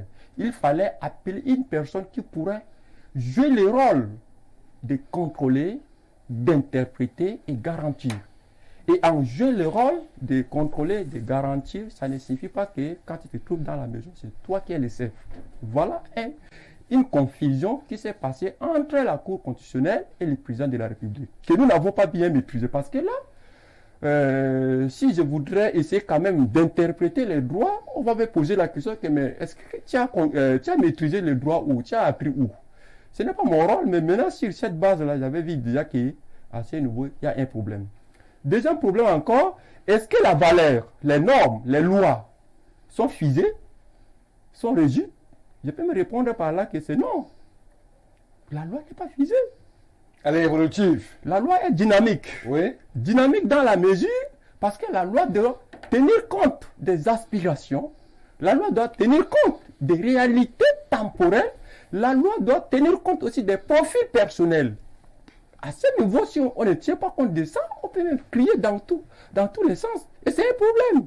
Voilà ce qui s'est passé en République centrafricaine. Et maintenant, pour revenir sur la loi qui sont dynamiques, nous avons vu également que depuis l'Empire Bokassa, je peux même commencer seulement sur l'Empire Bokassa, on parlait de l'Empire centrafricain. Est-ce que jusqu'à aujourd'hui, nous parlons de l'Empire centrafricain? Non. Aujourd'hui, on parlait de la République centrafricaine. C'est là pour que la loi évolue. Pourquoi on a changé l'Empire par la République? C'est là pour que notre loi est évolutive. Quoi? À quoi ça sert donc de dire également qu'aujourd'hui, quand quelqu'un tente maintenant de parler de réécriture ou pas, quelqu'un pense maintenant de faire quelque chose, ça peut devenir un objet de querelle ou pas un objet de conflit. Ce n'est pas normal. Alors, à ce niveau-là, puisque les autres vont réagir aussi, je vous pose une question simple. Que répondez-vous à ceux qui parlent et évoquent un article qui parle de l'inamovibilité. 97, l'article 97. Oui, des juges de la Cour constitutionnelle pendant leur mandat. C'est-à-dire, termes simples, le président Touadéra n'aurait pas, je mets les guillemets, la possibilité de l'envoyer à la retraite. Lorsque l'on sait justement que elle provient de la faculté des sciences juridiques et politiques de l'université Bonganda de Bangui, oui. est-ce que là-bas, lorsqu'on envoie un juriste représenter la faculté, est-ce que le président n'est pas en droit, une fois que ce juriste est admis à faire valoir ses droits à la retraite, de tout de suite la révoquer pour la présidence de la Cour constitutionnelle? En une minute, que répondez-vous à cela avant que bien évidemment les autres ne prennent la parole? Donc, je voudrais vous dire que la retraite, ce n'est pas un problème, mais ce que vous devez comprendre d'abord, parce que qui est d'abord Madame Darlan. Oui. Elle est la représentation, d'abord, elle est la représentante des enseignants chercheurs de l'université. Oui. Donc, à ce niveau, voilà encore un aspect. Est-ce que véritablement, peut-être les vingtaines d'enseignants chercheurs qui sont à l'université, est-ce qu'ils pourraient être représentatifs de la voix du peuple centrafricain? Hein? Il faut se poser cette question parce que leur manière de voir est différente de la population. Et maintenant, elle parle là-bas, c'est ça qu'on parle également, qu'elle représente la corporation. Elle représente un groupe. Donc, ça ne veut pas dire que lui qui représente quelques minorités ne pourrait faire l'objet, pourrait aussi empêcher aussi ce que la population pense. Parce que d'abord, Touadéra, même si de toute manière les autres disent qu'il n'est pas bon, nous savons déjà qu'il est élu par le peuple. C'est là pour que les peuples sont nombreux. Mais une minorité qui oppose, et nous voyons maintenant, c'est-à-dire que quand il y a l'autre là, les problèmes passent entre Touadéra et Madame Darlan maintenant. Certains écrivent pour dire que demandez de ne pas coopérer avec Bangui. Est-ce que vous, les gens qui disent qu'ils sont des démocrates, est-ce que vous aimez quand même les Centrafricains? Moi, par exemple, est-ce que le fait de demander de ne pas coopérer avec les Touadéra, alors, le président Touadéra, c'est l'unique personne. Si on enlève seulement le président, il est quand même l'individu comme moi. Mais demander de ne pas coopérer avec lui, on sait aujourd'hui que quand on parle de Touadéra, on parle de la République centrafricaine. Oui. Mais demandez de ne pas coopérer avec lui, c'est-à-dire que vous empêchez au peuple centrafricain de voler. Et puis encore, vous demandez encore l'embargo. Avec les événements qui passent, avec la souffrance, parce que certains ne maîtrisent pas. Moi, par exemple, j'avais quitté ici pour aller à Bangui. Vous savez comment? Je suis sur la moto. Mais vous avez fait de Bangui à moto? J'étais arrivé à Bangui, il fallait passer au village. Mais vous imaginez, c'est-à-dire qu'on met les mines partout. Je suis sur la moto, je ne me croyais pas que je vais revenir à Yaoundé. C'est mon pays. Mais aujourd'hui, hein, est-ce que ça, demander encore l'embargo revenir dans ce pays-là? Je ne parle pas parce que toi, qui m'envoie ici. Mais c'est mon pays quand même. J'ai besoin également que mes frères partent à l'école. Et je vous dis, il y a un problème sérieux. Mais ce problème, est-ce que c'est toi, Adéra? C'est nous également parfois. Merci, Monsieur Yapele, pour votre ressenti par rapport à ces événements du côté de la République centrafricaine. Antoine Awana, l'actualité, nous la déroulons au quotidien sur ce plateau. Nous avons braqué nos projecteurs sur la République centrafricaine. Nous sommes revenus amplement sur ces querelles juridiques entre le président Touadéra et la Cour constitutionnelle qui, justement, aujourd'hui, peine véritablement à s'exprimer d'une seule voix à ce sujet-là, concernant l'ex, désormais, présidente Danielle Darlan. Alors, le président Touadéra, aujourd'hui, ne s'est-il pas mis en difficulté internationalement parlant? Parce que si le peuple centrafricain, il y en a un sur ce plateau, se reconnaît de façon globale dans les orientations que lui, il donne pour l'évolution de son pays, mais la communauté internationale, attentive au respect des lois, au respect de la norme, au respect des questions juridiques, ne va-t-elle pas se braquer et isoler une fois de plus, comme le craignait le frère centrafricain sur le plateau, la République centrafricaine qui essaye de revenir au banc de la communauté internationale? Oui, Stéphane Barga, vous avez posé une très belle question. Je vais répondre sur deux volets. Allez-y. Le premier volet, c'est au niveau de la situation qui prévaut en Centrafrique actuellement. Le président Touadéra s'est penché du côté de la Russie. Alors que la Centrafrique est considérée par les impérialistes comme étant leur précaré. Et Madame Darlan, il faut le dire, il faut le dénoncer et le déplorer, c'est une... qu'est-ce que je peux dire? C'est le suppôt même de la prédation internationale, de l'impérialisme français là-bas. Il faut donc tout et tout faire pour bloquer des réformes en Centrafrique afin de faire à ce que le président Touadéra ne puisse plus se représenter. Dès qu'on va le chasser, on mettra à la tête de la République centrafricaine une marionnette qui va servir les intérêts des impérialistes et la prédation internationale. On va bouter la Russie hors de la République centrafricaine. Les Français vont revenir s'installer et continuer leur prédation. C'est le premier volet. Le deuxième volet, allons même dans le juridisme. Oui. Allons dans le juridisme. Je vous dis que la Constitution, c'est un principe sacro-saint en droit, c'est un principe de droit applicable sans texte. La Constitution doit s'adapter tout le temps au changement. Une Constitution, même si elle est souple, même si elle est rigide, doit s'adapter tout le temps au changement. Et en fait, changement, la République centrafricaine est en train de subir beaucoup de changements. Je vais vous parler des changements.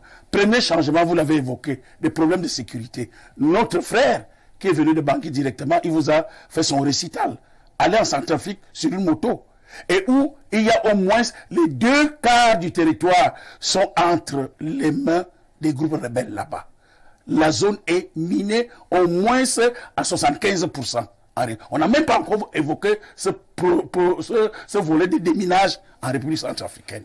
Il y a ça. Il y a le problème des guerres civiles, 3 au total. Il y a un problème de la monnaie, il a évoqué ça.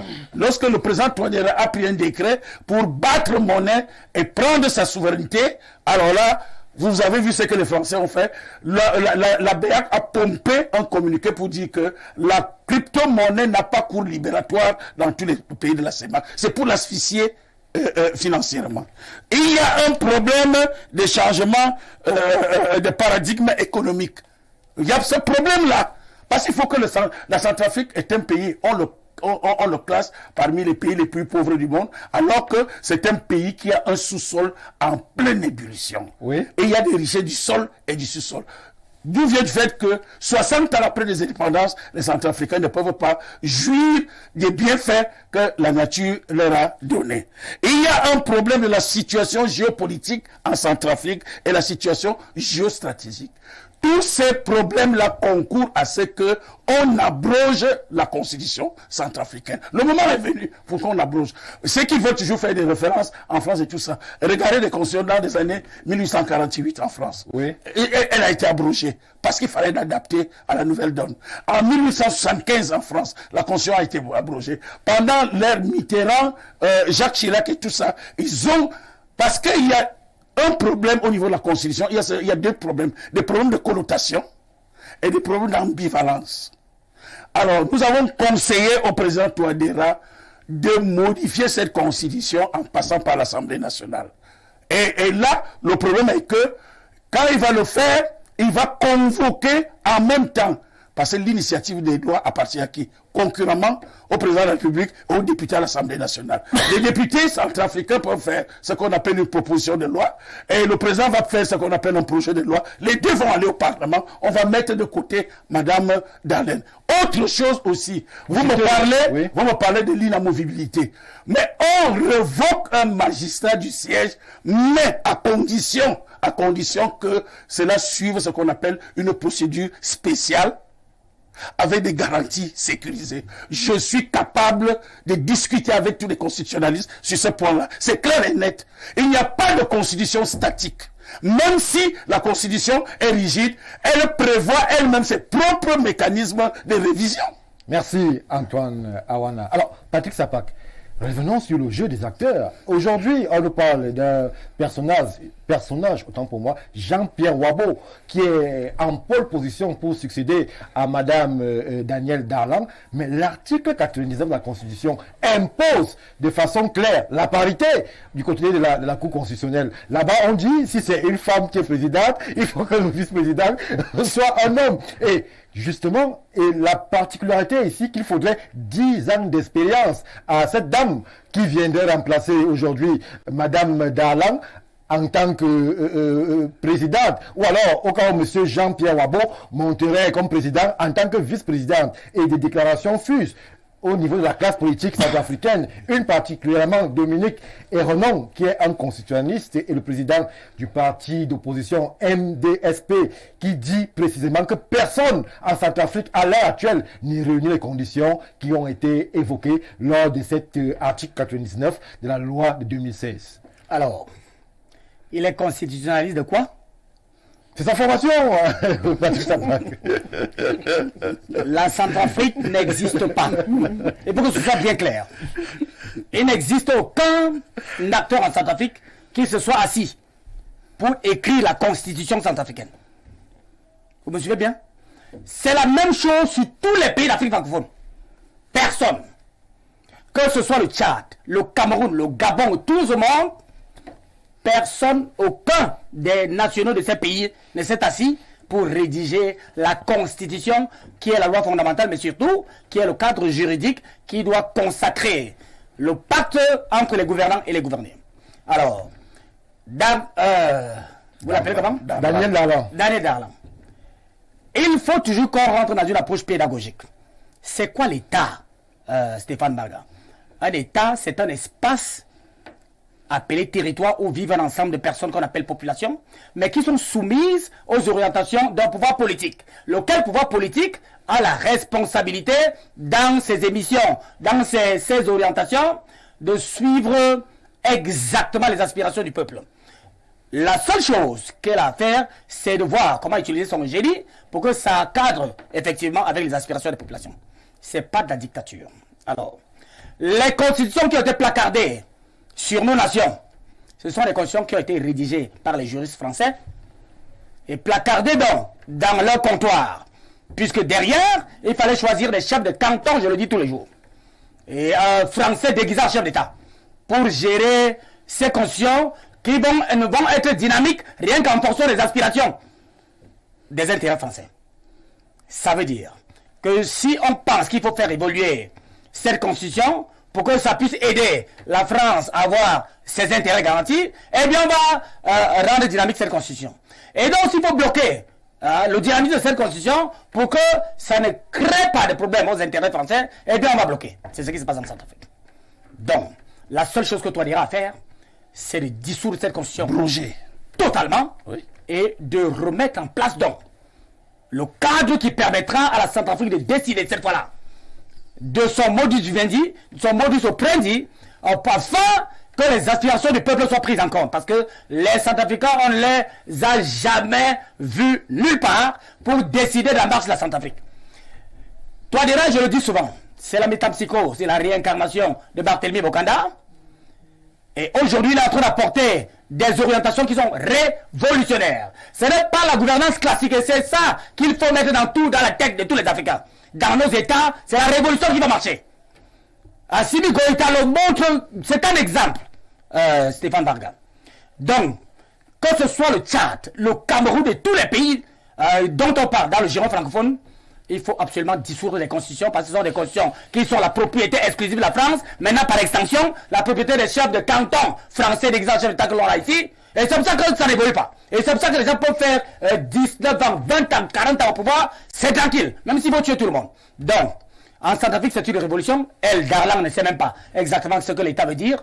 J'aurais aimé, justement, que lorsque David Dacko allait signer ses accords avec Thomas Baye du Tchad, avec Fulbert Yulu au Congo-Brazzaville, que les juristes constitutionnels se mettent ensemble pour porter plainte, parce que le titre 7 de la Charte des Nations Unies précisait que ce sont les Nations Unies seules qui accordent à un territoire, à un pays développé, la tutelle sur un pays en développement afin qu'il aboutisse à son autodétermination. C'est le titre 7 qui traite du régime de tutelle.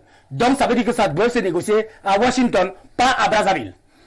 Paris a ramassé les gens, les amène à Brazzaville, certains c'est à Paris, et puis ils sont allés signer ces chiffons comme mon frère Cédric appelle souvent. Pour venir, vous placarder ça et vous dire on va discuter les constitutionnalistes, les juristes, je ne sais pas quoi, quelle autre épithète, dans ce déterminisme conceptuel pensé par Charlemagne, pour faire croire qu'ils sont des savants, des sachants alors qu'ils ne savent absolument rien du tout. Donc il faut absolument que tout ça s'arrête.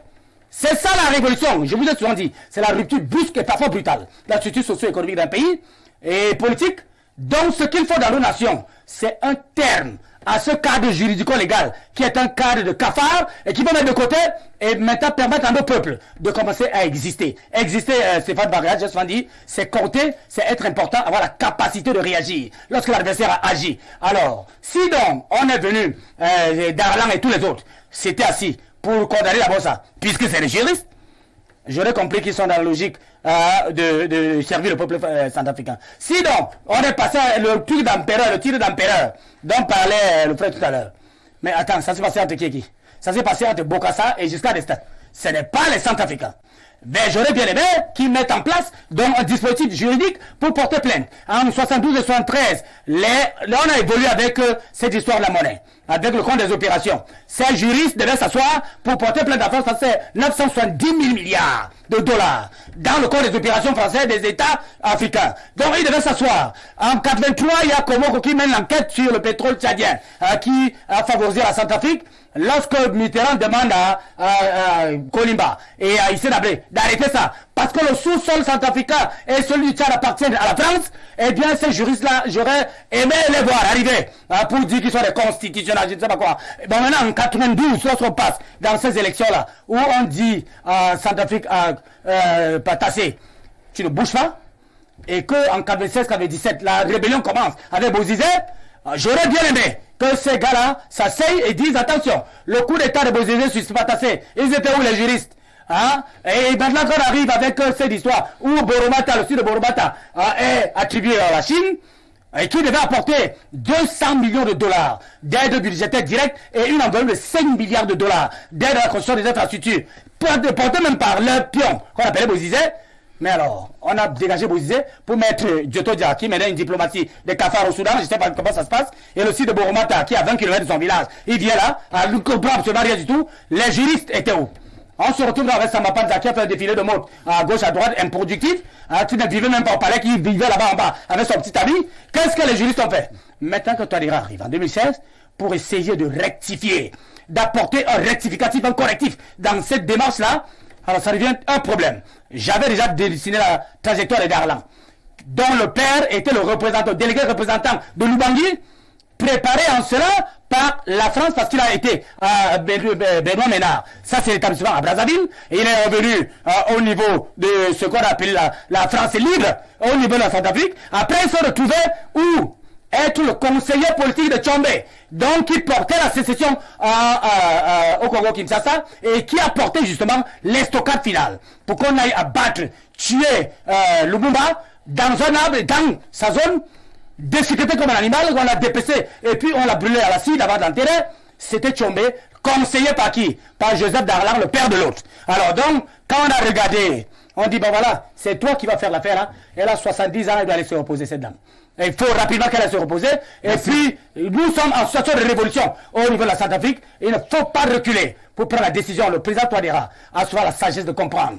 Donc, il n'y a pas moyen de réviser quoi que ce soit, de réécrire quoi que ce soit. Il faut avoir dissoute cette constitution et remettre dans les Centrafricains au chantier pour réécrire et mettre en place eux-mêmes le cadre qui va permettre de s'autogérer et foutre la paix, pousser ces gens à sortir de la Centrafrique.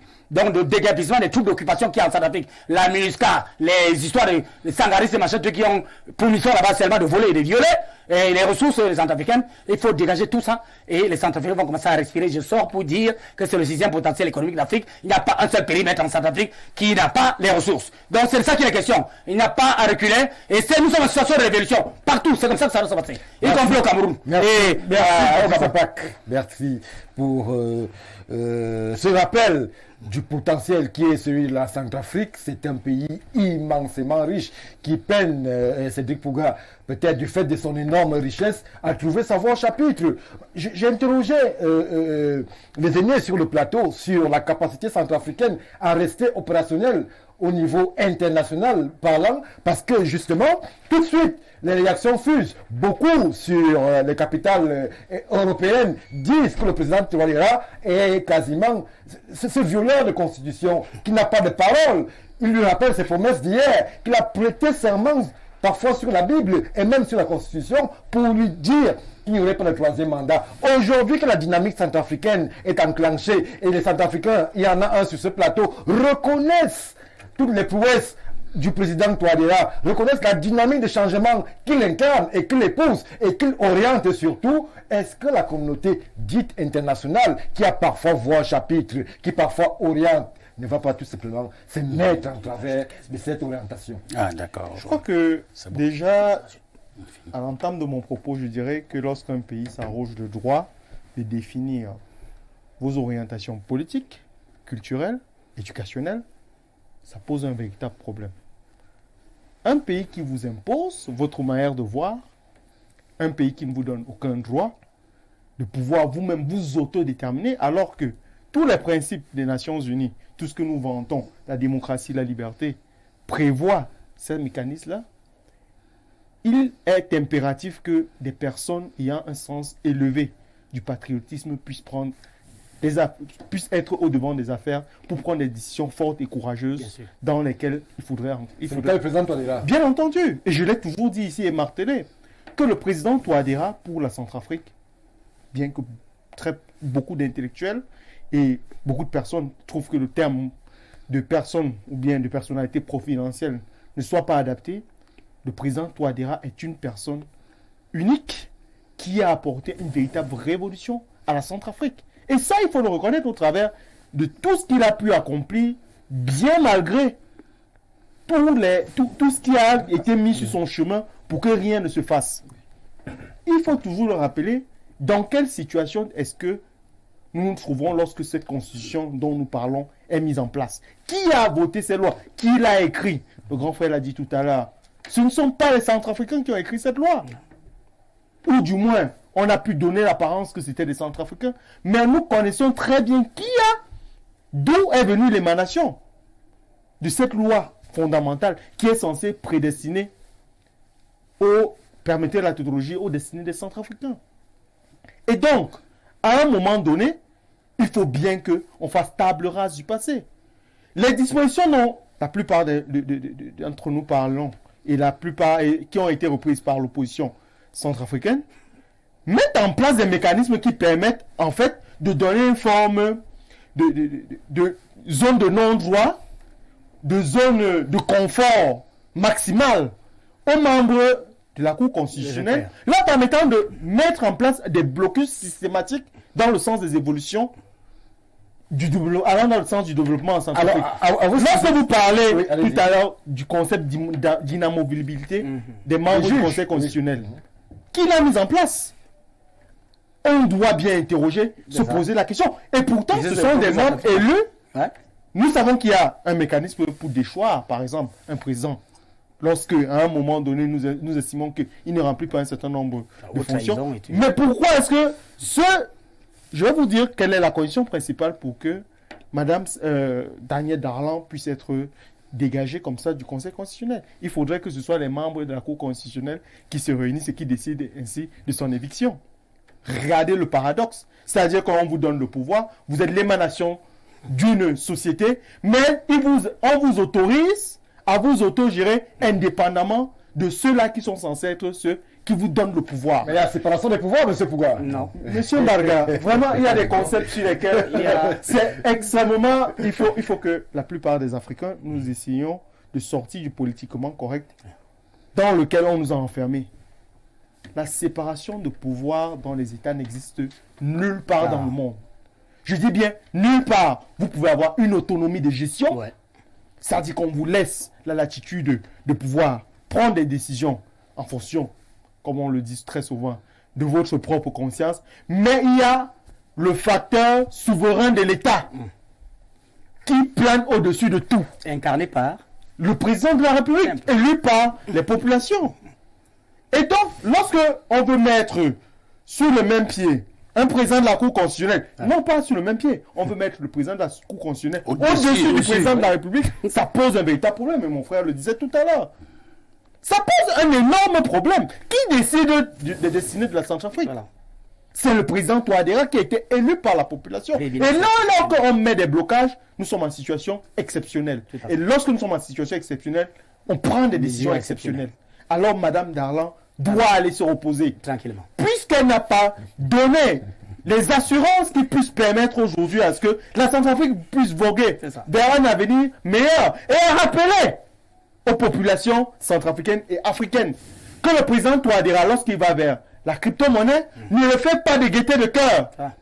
Les institutions internationales, du fait que la Centrafrique ait pris une orientation différente de tout ce qui avait été fait auparavant, lui permettant aujourd'hui d'engranger des succès sécuritaires importants, a décidé de bloquer tous les financements en provenance de la Centrafrique. Alors, Et donc, qu'est-ce qu'on peut faire dans cette situation? On essaye de développer des mécanismes internes qui puissent nous permettre de pouvoir nous dégager de cette situation-là. Et à ce moment, vous venez créer un blocage. Est-ce que Mme Darlan a pensé à la vie des populations centrafricaines? Elle n'est On pas va en parler tout à centrafricaine. l'heure. elle n'est pas Est-ce qu'elle est centrafricaine. centrafricaine? A-t-elle pensé que Elle n'est une pas bonne centrafricaine. partie du territoire qui, rappelons-le, a été libérée à près de 80%, est encore lésée du fait des mines qui ont été disposées de manière éparse? On ne voit pas le problème sécuritaire. Et le plus étrange et le plus drôle dans l'histoire, je vois des porte-paroles de M. Bozizé qui aujourd'hui défendent la loi. Bon Dieu, où sommes-nous? M. Bozizé qui a essayé de commettre un coup d'État, celui-là même, qui est déjà l'initiateur d'un coup d'État contre la personne de Ange Félix Patassé, revient en 2020, décide de faire un coup d'État contre un président qui est entré dans un processus électoral qui est en cours. Il ne va pas vers la voie des urnes, il décide de prendre les armes. Et aujourd'hui, il se promet d'être celui-là, les défenseurs. Il y a vraiment des sujets sur lesquels on en vient à perdre notre calme. Et tout ce que nous avons à dire, c'est simplement que la Centrafrique a son destin en main. Aujourd'hui, les Centrafricains ont décidé de la marche à suivre par rapport à leur pays.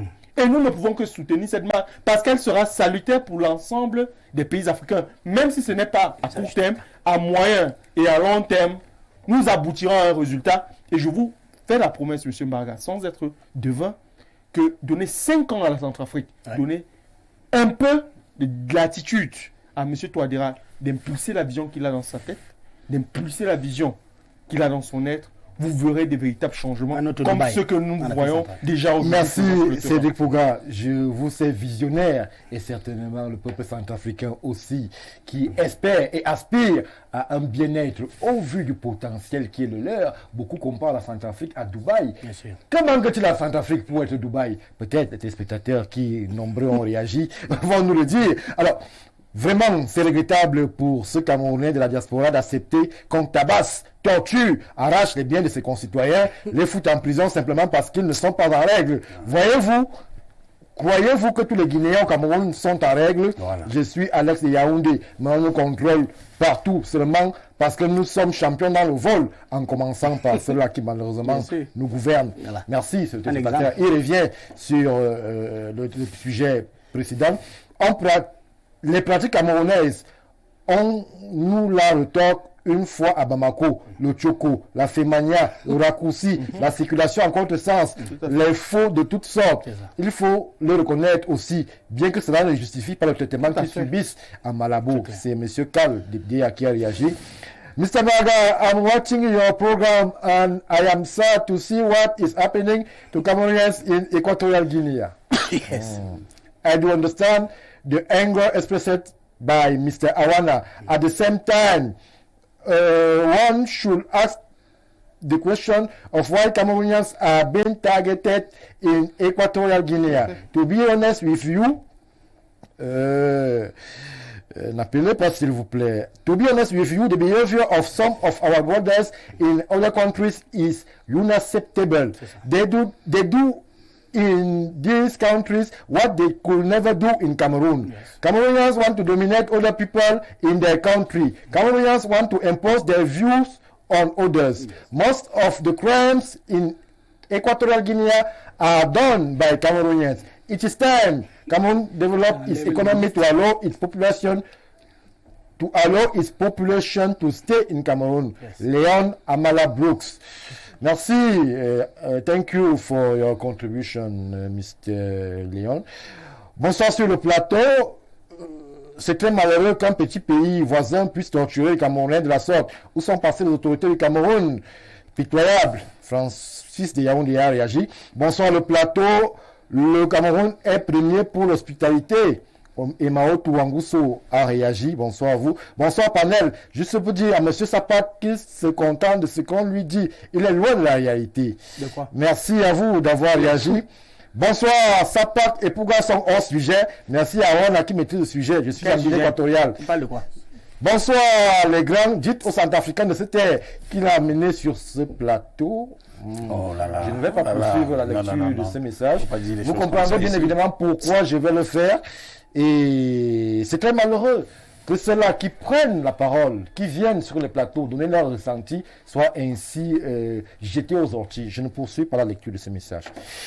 Bonsoir sur votre plateau. Moi, c'est Ézéchiel. S'il vous plaît, laissez le monsieur là qui défend les Camerounais en Guinée. Bonsoir, monsieur Lunette. Vous ne connaissez pas l'équato-guinéen. Ils disent que nous avons une grosse tête. Merci à vous d'avoir réagi. Bonsoir, panel. Les Guinéens regretteront un jour, pauvre Afrique. Signé Etemé depuis Yaoundé. Bonsoir, les Camerounais à la limite nous font honte. Ils sont essentiellement voleurs, escrocs, malhonnêtes. Chers modérateurs, ne défendez pas l'indéfendable. La diplomatie camerounaise ne peut rien dire, car connaissant les comportements malhonnêtes de leurs compatriotes, Patrice Abondant a réagi. Je ne défends pas l'indéfendable. Je suis Camerounais et le minimum, c'est ce que les textes de loi prévoient, les règlements diplomatiques prévoient dans une situation similaire. Je ne défends pas l'indéfendable, s'il vous plaît. Bonsoir, moi c'est Nourou Azim, depuis la région de l'Adamawa. Ma question est celle de savoir si la libre circulation est vraiment valable en Afrique. Vous avez eu la réponse sur ce plateau. Bonsoir à vous en studio. Ce n'est pas la première fois que ce pays brutalise nos compatriotes. Nous devons faire pareil. Trop, c'est trop. Merci à vous, Serge, depuis Garoua, d'avoir réagi. Bonsoir le panel et bonne santé. Juste pour vous remercier du choix des panélistes, car nous allons nous régaler du savoir. Merci à vous, monsieur Essono. Je ne comprends pas le Cameroun dans ses relations multinationales. On ne comprend pas pourquoi eux, ils sont à l'aise au Cameroun, mais nous sommes maltraités à l'extérieur. Merci à vous d'avoir réagi. Merci. Dites à M. Sapak de parler moins vite. Nous aimons le suivre. Bombok Mbila à Ezeka. Il vous a suivi, cher Bombok. On va essayer de prendre une ou deux autres réactions sur l'autre plateforme. Alors, n'appelez surtout pas, s'il vous plaît. Quand notre invité lève la voix, quand il a la parole, on a du mal à saisir ces paroles très précieuses.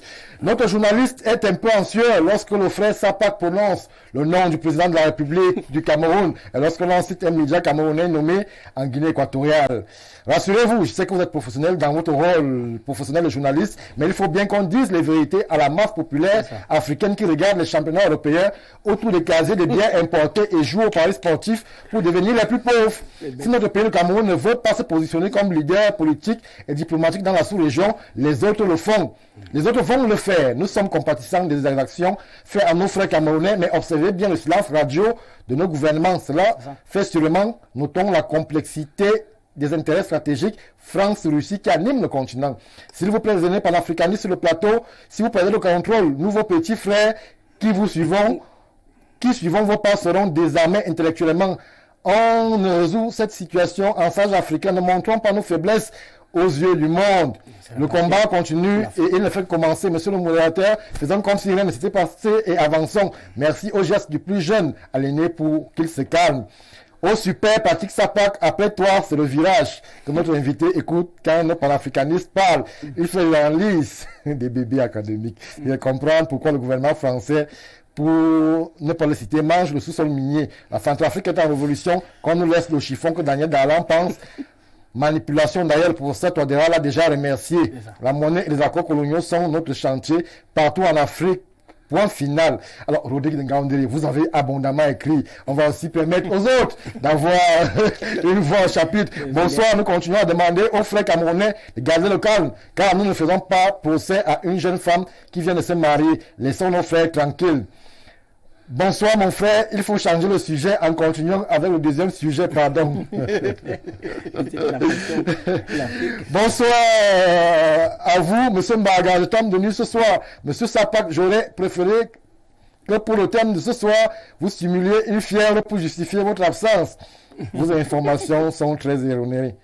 Tous mes respects au grand modérateur, M. Mbaga. Bonsoir de nouveau. Parlant de la Centrafrique, encenser le président Touadéra serait en d'autres termes perpétuer la bêtise. M. Sapak, c'est à la fin du deuxième mandat qui compte refaire la Constitution. Non, ça sont les manières d'un futur bourreau. Une seule chose l'anime, c'est un au pouvoir. Merci à vous d'avoir réagi et de n'avoir pas signé son message aussi. C'est important de savoir qui nous écrit. Bonsoir le panel. Comme notre voisin centrafricain se calme, le Cameroun a des dizaines de milliers de ses compatriotes vivant ici dans la paix. J'ai été victime des abus et expulsé de la Guinée équatoriale. Businessman avec ses papiers en règle, ma fortune cumulée était estimée à plus de 15 millions de francs CFA. En 2017, j'ai été convoqué au commissariat pour justifier mes fonds. L'ayant fait, on m'a conduit vers la microfinance où mon argent a été gardé, il a été confisqué ainsi que tous mes papiers et biens. J'ai fait 3 mois en cellule, puis j'étais acquis aussi un beau jour. Le gouvernement n'a jamais voulu m'aider. Moi maintenant, j'applique la loi de la réciprocité. Le Guinéen que je rencontre. Bon, je ne vais pas lire la fin, vous avez compris de quoi le compatriote veut parler. Bonsoir, monsieur Louis Magloire depuis Libreville. Est-ce qu'un jour vous avez posé la question pourquoi partout il y a un Camerounais, il y a toujours des soucis? Bon. Bonsoir le plateau, ça chauffe ce soir. Monsieur Aron a raison, les Camerounais ne sont pas du bétail pour être traités de la sorte. Que dirions de la France si elle expulsait tous les sans-papiers? Nous ne sommes pas d'accord. Carton rouge sur les violences faites sur les Camerounais en Guinée équatoriale. C'est Madame Baga, épouse Ella, votre cher ami Antoine Aranda, qui a réagi. Bonsoir à vous sur le plateau. Patrick Sapak supporte quoi? Est-ce qu'il sait ce que nous subissons aussi? Voilà ce qu'un Camerounais a subi parce qu'il fuyait la police. Nous avons la vidéo, mais que nous ne pourrons pas relayer ici. S'il vous plaît, monsieur Biya, sortez de son silence. La Guinée équatoriale est en train de piétiner le Cameroun. Alors qu'il n'atteint pas la superficie de Yaoundé. Non, on ne va pas lire cette réaction, s'il vous plaît. Laissons de l'émotion de côté. Certes, le Camerounais à l'étranger n'est pas un enfant de cœur, mais le gouvernement a une grosse responsabilité dans la maltraitance des Camerounais à l'étranger. Déjà, mal éduqués à l'école ou aux primaires, on met l'accent sur l'éducation sexuelle au lieu de lui inculquer l'éducation à la morale et à la citoyenneté. Le gouvernement est lancé car ils ont des failles dans la sous-région qu'en Afrique et dans le monde. Les autres font leur part, mais le Cameroun reste à la traîne et les autres veulent aller de l'avant. C'est un Camerounais qui nous écrit depuis le Rwanda. Alors, on va s'arrêter là. Nous ne pouvons pas, sinon l'émission, elle, s'arrêterait et reviendrait seulement à la lecture du message. Alors, nous sommes pratiquement arrivés au temps imparti à cette émission de Kulinda Africa. Nous avons un invité spécial, Monsieur Yapele. Alors, vous, en tant que Centrafricain, quel conseil donneriez-vous aux Centrafricains nombreux qui ont réagi de par le monde? Dans quelle orientation voulez-vous que votre pays se projette une fois qu'il est dit que M. Touadéra est ce guide éclairé qui est justement en train de pousser et d'amener la Centrafrique vers l'émergence? Moi, je pense que pour aller en avance, il faut arrêter la théorie des clivages. Oui. Clivage qui voulait dire que voilà, lui, il fait partie de telle ethnie, moi, je ne fais pas partie de telle. Ça ne peut pas nous donner parce que l'expérience de la naissance centrafricaine nous a prouvé depuis longtemps qu'il y a beaucoup de présidents qui ont fait des efforts pour faire sortir le pays, mais ça ne peut pas aboutir parce que derrière ça, il y a aussi des mains qui sont cassées et c'est cette main-là qui continue toujours. Maintenant, qu'est-ce qui s'est passé avec le président Faustin Archange Touadéra? Comme vous l'avez évoqué ici, c'est un président que personne, pour la plupart, ne le maîtrise pas. Parce que c'est le seul président qui a tenu. Vous voyez, il y a beaucoup de choses qu'il a essayé d'esquiver parce que maintenant, quand on a trouvé le moyen maintenant pour les embrigader sur le plan économique, il faut bloquer les aides budgétaires. La France a décidé de partir volontairement avec ces aides. Ça ne va pas.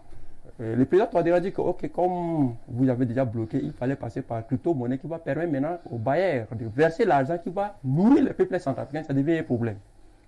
Après, il faut passer maintenant par la rupture des carburants. Et malgré tout ça, pour permettre à la population de sortir sur en route et puis crier, non, ça ne va pas, on part. Ça n'a pas tenu. Et le fameux coup d'État, j'ai pleuré à cet âge, j'étais à Eboulova, le coup d'État de 2020. Ça m'étonne comment les rebelles sont arrivés très rapidement à Bangui. Et puis tout ça, ça n'a pas donné. Et jusqu'aujourd'hui, preuve en est que même au petit fond du village, je vous rassure que la sécurité est là. Avant que je vienne ici, il y a des gens qui m'appellent aujourd'hui, même au fait du village très proche du Tchad, qui m'informent qu'il n'y a rien.